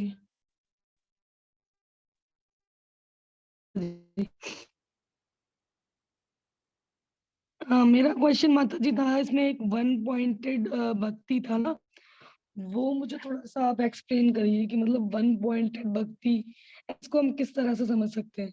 1 पॉइंटेड बुद्धि हो जाती है हमारी, व्यवसात्मिका बुद्धि। अब हमारी इंटेलिजेंस से 1 पॉइंटेड है, हम एक चीज पे फोकस है, हम 10 चीज पे फोकस नहीं है। कि हम फोकस है कि हमें ये सारे काम भगवान के लिए करने हैं। अगर मुझे ऑफिस में अच्छा करना है या फिर मुझे फर्स्ट टॉपर बन रहा है, तो मैं भगवान की प्रसन्नता के लिए कर रही हूँ कि मैं आगे जाके भक्ति में प्रचार कर पाऊँ और अच्छे से। जैसे मैंने उस बच्चे का एग्जाम्पल बताया कि वो भी टॉप करना चाहता था अपने स्कूल में, क्यों? क्योंकि वो अपने माँ बाप को खुश करना खुश होते हैं, भगवान भी खुश होते हैं, हम अच्छा करते हैं कुछ ना। तो हमारा 1 पॉइंटेड, ये अब मेरा अलग अलग नहीं है कि हाँ इसके लिए चलो मेरे को खाना खाना है तो मुझे अब कुछ और करना है, ठीक है। अब मुझे बीटेक में मुझे टॉप लाना है, तो मैं टॉप ला रही हूँ, टॉप आऊंगी क्योंकि मुझे बहुत बड़ा आदमी बनना है, या मुझे गोल्ड मेडलिस्ट बनना है, मैं इसलिए बहुत अच्छा पढ़ाई कर रही हूँ। मैं इधर खाना अच्छा बना रही हूँ क्योंकि मुझे और लोगों को खुश करना है ना। मतलब अलग अलग अब मेरे एम अलग अलग नहीं है, बहुत सारी चीज अलग अलग नहीं कर रही मैं ना। मेरा सिर्फ एक एम है ना, कि मेरे को भगवान को प्रसन्न करना है ना। और दूसरी तरीके से मैंने बताया था, कर्म कांड से उठ के अब हम निष्काम कर्म योग पे आ जाते हैं। कर्म कांड में हम क्या करते हैं? डेमिगॉड्स वर्शिप करते हैं। बहुत सारे वेदों में लिखा हुआ है कि अगर आप ये करोगे तो आपको ये मिलेगा, आप ये करोगे, आप पार्वती जी की पूजा करो, शिव जी की पूजा करो, आपको बहुत अच्छा पति मिलेगा, आप ये पूजा करो आपको ये मिलेगा, आप ये पूजा करो। ये तो ये कर्म कांड है, ये वेदों में लिखा हुआ है, ऐसा नहीं है नहीं लिखा। पर अब हम इतनी सारी चीजें करते हैं, हम खुद ही कंफ्यूज हो जाते हैं कि हम कर क्या रहे हैं। तो अब हमारा 1 पॉइंटेड फोकस है कि हम भगवान के लिए ही कर रहे हैं, हमारी बुद्धि भगवान पे ही स्थित है। अब हम सिर्फ भगवान को प्रसन्न करने के लिए कर रहे हैं, तो अब हमारा फोकस 1 पॉइंटेड होता है और हम और अच्छे से वो कार्य कर पाते हैं। जी माता जी, और एक इसके अंदर था व्यवसात्मिक बुद्धि, मतलब वो इसी का ही है। हाँ, व्यवसात्मिक इसी का बुद्धि का मतलब ये 1 पॉइंटेड इंटेलिजेंस। ओके माता जी, और एक व्यवसात्मिक क्वेश्चन। बुद्धि संस्कृत वर्ड है, उसका मीनिंग है 1 पॉइंटेड इंटेलिजेंस। ओके माता जी, और एक ये था ना आपका जो महाफल फल की चिंता ना करो, तो आप एग्जाम्पल में बोला था कि सैलरी की भी हम पूरे महीने जॉब कर रहे तो मैं कह रही थी चिंता होती है, पर हमें फल से अटैचमेंट नहीं होना। देखो चिंता तो होती है, एग्जाम देते हैं तो रिजल्ट की चिंता तो होती है, चिंता होना भी चाहिए। चिंता नहीं होगी तो हम अच्छा कैसे करेंगे? अगर मुझे चिंता ही नहीं है, मैं पास हूँ चाहे फेल हूँ, तो मैं एग्जाम में पढ़ूंगी क्यों? चलो मैं फेल हो जाती हूँ, चिंता ही किस बात की ना, तो मैं पढ़ूंगी क्यों? चिंता, चलो मैं फेल हो गई जाती हूँ, या मैं पास भी होंगी तो क्या चिंता, फेल हो गई तो क्या चिंता, तो मैं पढ़ूंगी नहीं। चिंता नहीं होगी तो हम काम ही नहीं करेंगे। अगर मुझे सैलरी की चिंता नहीं होगी तो मैं ऑफिस ही नहीं जाऊं, रोज छुट्टी मार लेती हूँ, चिंता ही नहीं है, ऑफिस सैलरी मिले ना मिले मुझे क्या चिंता। तो चिंता हमें होती है, पर हमें फल से अटैचमेंट नहीं होना। जो उससे फल मिलेगा उससे अटैचमेंट नहीं रहना। अब चाहे हम पास हुए चाहे फेल हुए, ठीक है, आप जो भी होंगे हम, तो हमें उससे अटैचमेंट नहीं रहना ना। हो सकता है हम वो जो हमने जैसे लास्ट टाइम डिस्कस किया था, वो फल हमारे हाथ में नहीं है सर। फल हमारा किसके हाथ में होता है? हमारी प्रेजेंट एक्टिविटी प्लस हमारे पास्ट कर्मास ना। वो पास्ट कर्म पे भी हमारा डिपेंड होता है ना, सिर्फ मेरे हाथ में नहीं है। और जब हम ये समझ जाते हैं कि ये फल मेरे हाथ में नहीं है सिर्फ, तो ये जो सुसाइडल केसेस वगैरह है सब खत्म हो जाएंगे। सुसाइड क्यों करते हैं लोग? मेरे एग्जाम में मैं पास नहीं हो पाया तो मैंने सुसाइड कर रही हूँ, मैं इसलिए सुसाइड कर रहा हूँ, ये कर, मैं अच्छा परफॉर्म नहीं कर पाई। तो जब हमें पता हमारा फल हमारे हाथ में ही नहीं है, तो भाई सुसाइड क्यों कर रहे हो ना? हमें बताओ, हमारा फल ही हमारे हाथ में नहीं है। हाँ जी, तो मतलब हमें एक तरह से ये सोचना चाहिए, जैसे कि आप बोल रहे हो कि एग्जाम में हम मेहनत कर रहे हैं तो इसलिए कर रहे हैं क्योंकि हमारे एग्जाम नंबर अच्छे हैं, बट कभी कभी जैसे कि आप बोल रहे हो साइड इसीलिए हो रहे हैं कि हम लोग मतलब उम्मीदें ज्यादा लगा लेते हैं अपने आप से, रिजल्ट से, और अगर वो हमारे अकॉर्डिंग नहीं आता, मतलब हमारी इच्छा है वो पूर्ण नहीं कर पाता है, तो मतलब हम सीधी सी बात है टेंशन में चले जाते हैं, डिप्रेशन हो सब जाते कुछ हैं। हमारे और अगर हाथ, हम हम उससे अटैच नहीं रहेंगे हाँ, तो ये इन हम चीजों की सोचते हैं परेशानी सब नहीं हमारे होगी। हाथ में है। अब मैंने पढ़ाई करी अच्छी तो मेरे हाथ में रिजल्ट है, मैं पास होनी ही चाहिए। इसका मतलब क्या हो गया? मैंने सोच लिया ना मेरे हाथ में रिजल्ट, पर मेरे हाथ में नहीं है सब कुछ। मेरे कुछ पिछले कर्म भी हैं जो भगवान डिसाइड करते हैं, उसके बेसिस पे हमें रिजल्ट मिलता है। सिर्फ मैं रिजल्ट डिसाइड करने वाली नहीं हूँ, भगवान डिसाइड करते हैं हमारे पिछले कर्मों के थ्रू भी।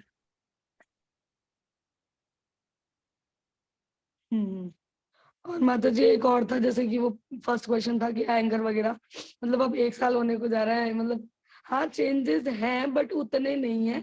मेरा गुस्सा मुझ पर कंट्रोल नहीं होता माता जी, मतलब अगर कोई मुझे गुस्सा दिलाता है, मान लो 10 में से मैं 7 बारी तो भी शांत रह जाऊंगी, लेकिन 2 बार में मैं 7 बार का भी खत्म कर देती हूँ। तो मतलब ऐसा नहीं होता, तो सब यही कहते हैं तेरी पूजा क्या काम की है, तू जो माला करती क्या फायदा है, ऐसा बोलते हैं। मतलब मतलब होता है कि मैंने और मैं सब बस रो रो के कोई भगवान तो कोई आंसर नहीं होता कि घर में ही करती हूँ, बाहर ऐसा कुछ नहीं होता, ना रोती ना गुस्सा करती, बस सिर्फ घर में ही ऐसा होता। तो मैं बोलती हूँ कि घर वाले घर होंगे में इसीलिए क्योंकि घर वालों से अटैचमेंट ज्यादा होती है, ऐसे ज्यादा अटैचमेंट होती है, ज्यादा एक्सपेक्टेशन होती इसीलिए है, हम और उनका हमें बुरा भी तुझसे सारी ज्यादा बातें लगता है। माननी हाँ चाहिए। हाँ, हमें लगता है हमें हमारे घर में हमारी सारी बातें माने, जब नहीं हमारी वो ये जब हमारी इच्छा पूरी नहीं होती तो हमें गुस्सा आता है। हाँ, अटैचमेंट होती है, फिर हमारी इच्छा पूरी नहीं होती, हमें गुस्सा आता है।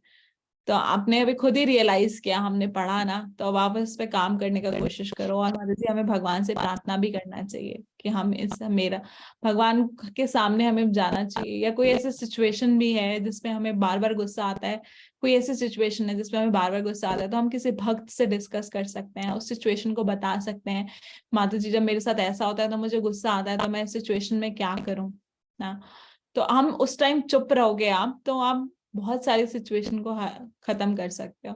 तो जब बहुत सारी चीजें, लड़ाइयाँ तो इसलिए खत्म हो जाती है अगर एक व्यक्ति चुप हो जाए तो ना।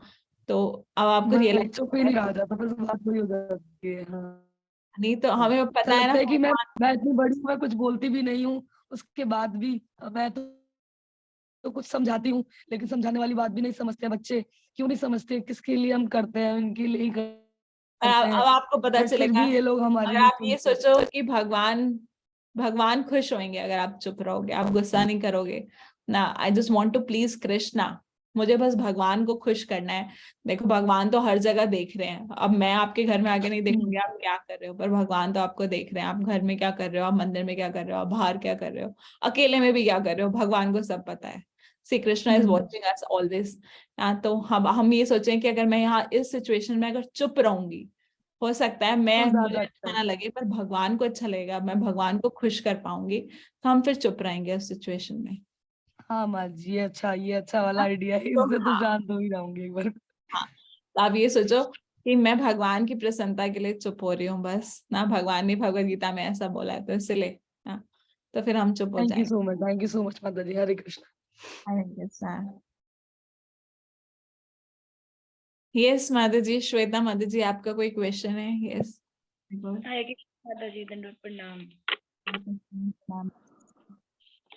माता जी, जैसे आपने बोला निष्काम, आपने एक निष्काम कर्म बताया, तो जैसे हम भक्ति तो करते हैं, तो मतलब हमें कैसे पता चलेगा कि इतना मतलब जो हम भक्ति कर रहे हैं उससे कृष्णा हमसे हैप्पी है नहीं है? जैसे हम ग्रस्त हैं अभी, तो मैंने एक दो लेक्चर में सुना है, कुछ लोग बोलते हैं कि जो जपा है हमारा वो मॉर्निंग में ही हमें कंप्लीट करना चाहिए, डे में जो हम करते हैं वो उतना नहीं अच्छा होता है जो हम, बट जैसे हम ग्रस्त है, टाइम कम होता है, जॉब भी करते हैं तो उतना टाइम नहीं मिलता कि मॉर्निंग में ही हम पूरा जपा अपना कंप्लीट कर लें।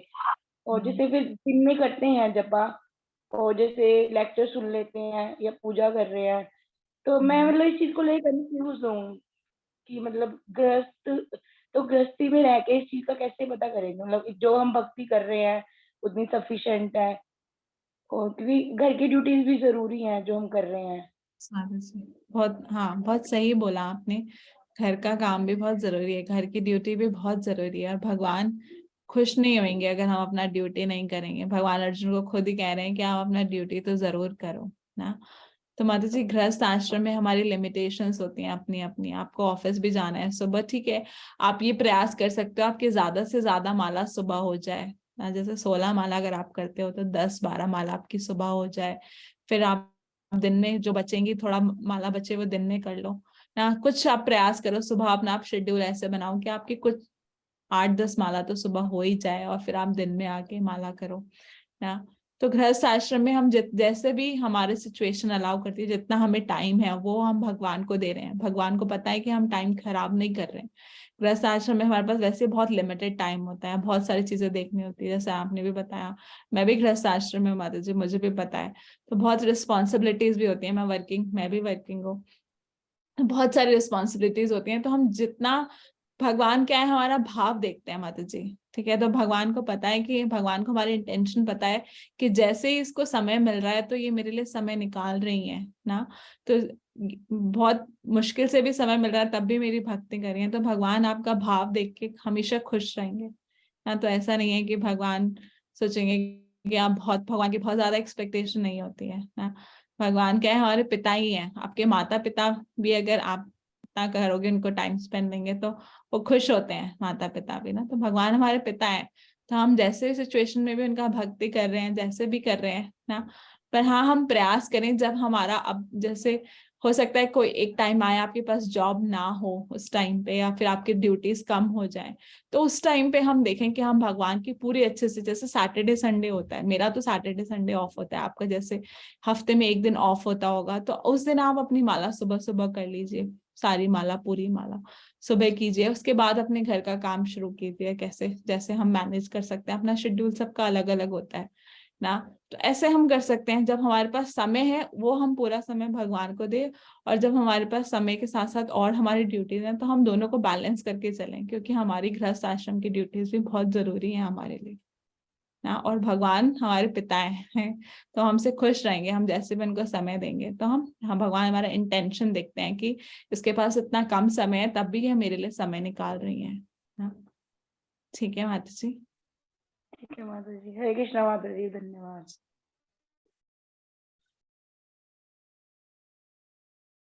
हरि बोल। यस चंचल माता जी, आपका कोई क्वेश्चन है? हरे कृष्णा माता जी। हरे कृष्ण। माता जी, मेरा ये सवाल है, जैसे कृष्ण जी ने ये बोला कि फैमिली से अटैचमेंट रखो, मतलब जो भी कर्म कर रहे हैं तो फैमिली से भी अटैचमेंट रखो और उनको भी उनकी भक्ति में लगाओ। लेकिन अगर जैसे कि मान लीजिए किसी की मृत्यु हो जाती है परिवारजन में से, तो अगर हमारी तो उसके साथ अटैचमेंट है, तो फिर वो यूं क्यों कहते हैं कि सोल से अटैचमेंट नहीं रखनी चाहिए, वो तो मतलब रोना नहीं चाहिए, ये सब चीजें नहीं करनी चाहिए। तो इसका मतलब ये कैसे पॉसिबल है कि हम एकदम उस इंसान को और सोल को भूल जाएं? हाँ माता जी, इसमें भी अभी हमने पढ़ा था, भगवान अर्जुन को सोल का ज्ञान ही दे रहे थे। क्योंकि माता जी, जो जो आत्मा है, हम शरीर पहले तो हमें अपनी आइडेंटिटी समझनी है कि हम शरीर नहीं है, हम ये आत्मा है। तो और हमारी जो अटैचमेंट होती है वो शरीर से होती है ना। तो आत्मा का कभी नाश नहीं होता है, आत्मा हमेशा जीवित रहती है, बस उसको नया शरीर मिल जाता है। जब ये शरीर पुराना हो जाता है तो आत्मा को नया शरीर मिल जाता है। तो हमें खुश होना चाहिए कि उस आत्मा को नया शरीर मिला, अब वो नए शरीर में जा रही है। और उसके लिए हमें प्रार्थना करनी चाहिए कि जो ये नए शरीर में जा रही है वहां पे जाके वो भगवान की भक्ति करे ना। वो आत्मा जिस भी नए शरीर में जा रही है, भगवान के भक्त मिले उसको, भक्ति मिले, भगवान के भक्तों के घर में उसका जन्म हो। तो अटैचमेंट होता है, दुख भी होता है जब कोई शरीर छोड़ता है। ऐसा नहीं है हमें दुख नहीं होता, अटैचमेंट नहीं होता। भक्त भी शरीर छोड़ते हैं तो हमें बहुत दुख होता है, ऐसा नहीं है। तो क्योंकि हम मनुष्य हैं, हमारे अंदर इमोशंस है, we are humans, we have emotions. तो हमें पेन होगा। तो आगे भगवान बोलते हैं अर्जुन को कि टॉलरेट करो। जैसे सुख दुख को हम टॉलरेट करते हैं, जैसे गर्मी सर्दी को भगवान कहते हैं गर्मी सर्दी को टॉलरेट करते हैं, धूप को छांव को हम टॉलरेट करते हैं। जैसे गर्मी आके खत्म हो जाता है शरद, तो ऐसे दुख के बाद सुख भी खत्म हो, मतलब सुख खत्म अपने आप, सुख आता है ऐसे दुख भी अपने आप आता है। तो कब खत्म भी हो जाता है। तो हमें टॉलरेट करना पड़ता है इन सब सिचुएशंस को। ठीक है माता जी, थैंक यू माता जी। हरे कृष्णा। यस माता जी, और किसी का कोई डाउट? हरे कृष्ण माता जी, धन्यवाद प्रणाम माता जी। एक क्वेश्चन मतलब सेशन के बाहर ही है। मेरी फ्रेंड ने एक बार मुझे कॉमन ही क्वेश्चन है, मतलब पूछते हैं कि ना लाइक स्मॉल एज है, मतलब डिवोशन क्यों करते हैं। तो मैंने बोला प्रहलाद महाराज का और ध्रुव महाराज का एग्जाम्पल भी दिया। तो उसने ठीक है करके छोड़ दिया। और फिर उसने बोला कि हमें 100% देना चाहिए, मतलब डिवोशन में हमें हिमालय में जाके मतलब वो तपस्या करनी चाहिए। और क्योंकि हम है ना 100% नहीं दे सकते, कैसे मतलब 50% हम स्टडी करते हैं या 50% भक्ति करेंगे, तो है ना भक्ति 100% नहीं होगी ना। और इस सिचुएशन माता जी, एक तो आंसर देना नहीं होता, और कैसे फिर उनको है ना करें माता जी। तो आप बताइए कि भगवान भगवद गीता में स्वयं कह रहे हैं, हमारा भी लेसन 3 क्या था, material duty versus spiritual duty. दोनों करना है हमें, एक चीज नहीं करना माता जी। भगवान अर्जुन को क्या बोल रहे हैं, अभी एक माता जी ने यहाँ पे क्वेश्चन करा, अभी किसी ने चैट में क्वेश्चन डाला था कि अगर, कहाँ गया वो क्वेश्चन, मैंने अभी क्वेश्चन पढ़ा था, खो गया, आई एम नॉट श्योर। एक क्वेश्चन डाला था एक माता जी ने, डिलीट कर दिया क्या, आई एम नॉट श्योर, पता नहीं। उनका क्वेश्चन कुछ ऐसा ही था कि हम कर्म ही ना करें, जब हमारे हाथ में रिजल्ट नहीं है तो हम कर्म ना करें। तो ये भगवान कहते हैं ऐसे, अर्जुन कह रहे हैं मैं कर्म ही ना करूं, लड़ाई ना करूं। तो भगवान ने क्या बोला, पाप चढ़ेगा आपको अगर आप अपनी मटेरियल ड्यूटी नहीं करोगे या स्पिरिचुअल ड्यूटी नहीं करोगे, तो पाप चढ़ता है हमें। तो हमें मटेरियल ड्यूटी और स्पिरिचुअल ड्यूटी दोनों करना है, साथ में करना है, साथ में मैनेज करना है। हिमालय पे जाके भक्ति करना तो बहुत आसान है ना, इस घर में रह के भक्ति करना टफ है। घर में रह के हमें भक्ति करनी है ना, मटेरियल ड्यूटी और स्पिरिचुअल ड्यूटी दोनों हमें करनी है साथ साथ। अब स्टूडेंट्स हो तो आपकी मटेरियल ड्यूटी है पढ़ाई करना, आपको पढ़ाई भी करनी है और साथ साथ में भगवान की भक्ति भी करनी है। तो दोनों चीजें हमें करना बहुत जरूरी है। थैंक यू माता जी। आप तो अगर माता जी एग्जाम्पल दे सकते हो कि अर्जुन भी यही कह रहे थे कि मैं जंगल में चला जाता हूँ, भगवान मुझे लड़ाई नहीं करनी, मैं जंगल चला जाता हूँ, वहां जाके भीख मांग लूंगा। अर्जुन ने तो ये बहुत सारे ऑप्शन दिए भगवान को, मैं भीख मांग लेता हूँ, जंगल में चला जाऊंगा, वहीं रहता हूँ। तो भगवान ने बोला नहीं ना, अर्जुन को जब भगवान ने अलाउ नहीं किया ना, तो हमें कैसे अलाउ करेंगे ना? तो माता जी, अगर हमें कोई क्वेश्चन का आंसर ना मिले तो हमें उस सिचुएशन को कैसे हैंडल करनी तो बोलो कि मैं आप पूछ के बताऊंगी आपको ना, मैं बोला मैं अपने सीनियर से पूछ के बताऊंगी आपको। ओके माता जी, thank you.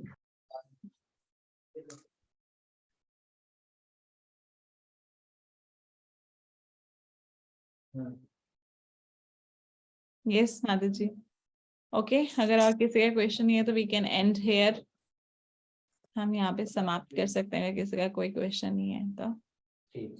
Thank you so much माता जी फॉर ज्वाइनिंग, और मुझे बहुत अच्छा लगता है, बहुत अच्छे अच्छे क्वेश्चन पूछते हो। अच्छा, लास्ट टाइम किसी का क्वेश्चन था हिडिम्बा के ऊपर, I am not sure that माता जी इज हियर और नॉट। किसने पूछा था भगवद गीता का कि फर्स्ट चैप्टर में वो लिखा हुआ है हिडिम्बा का, मैं भूल गई हूँ, मैं रिकॉल नहीं कर पा रही हूँ।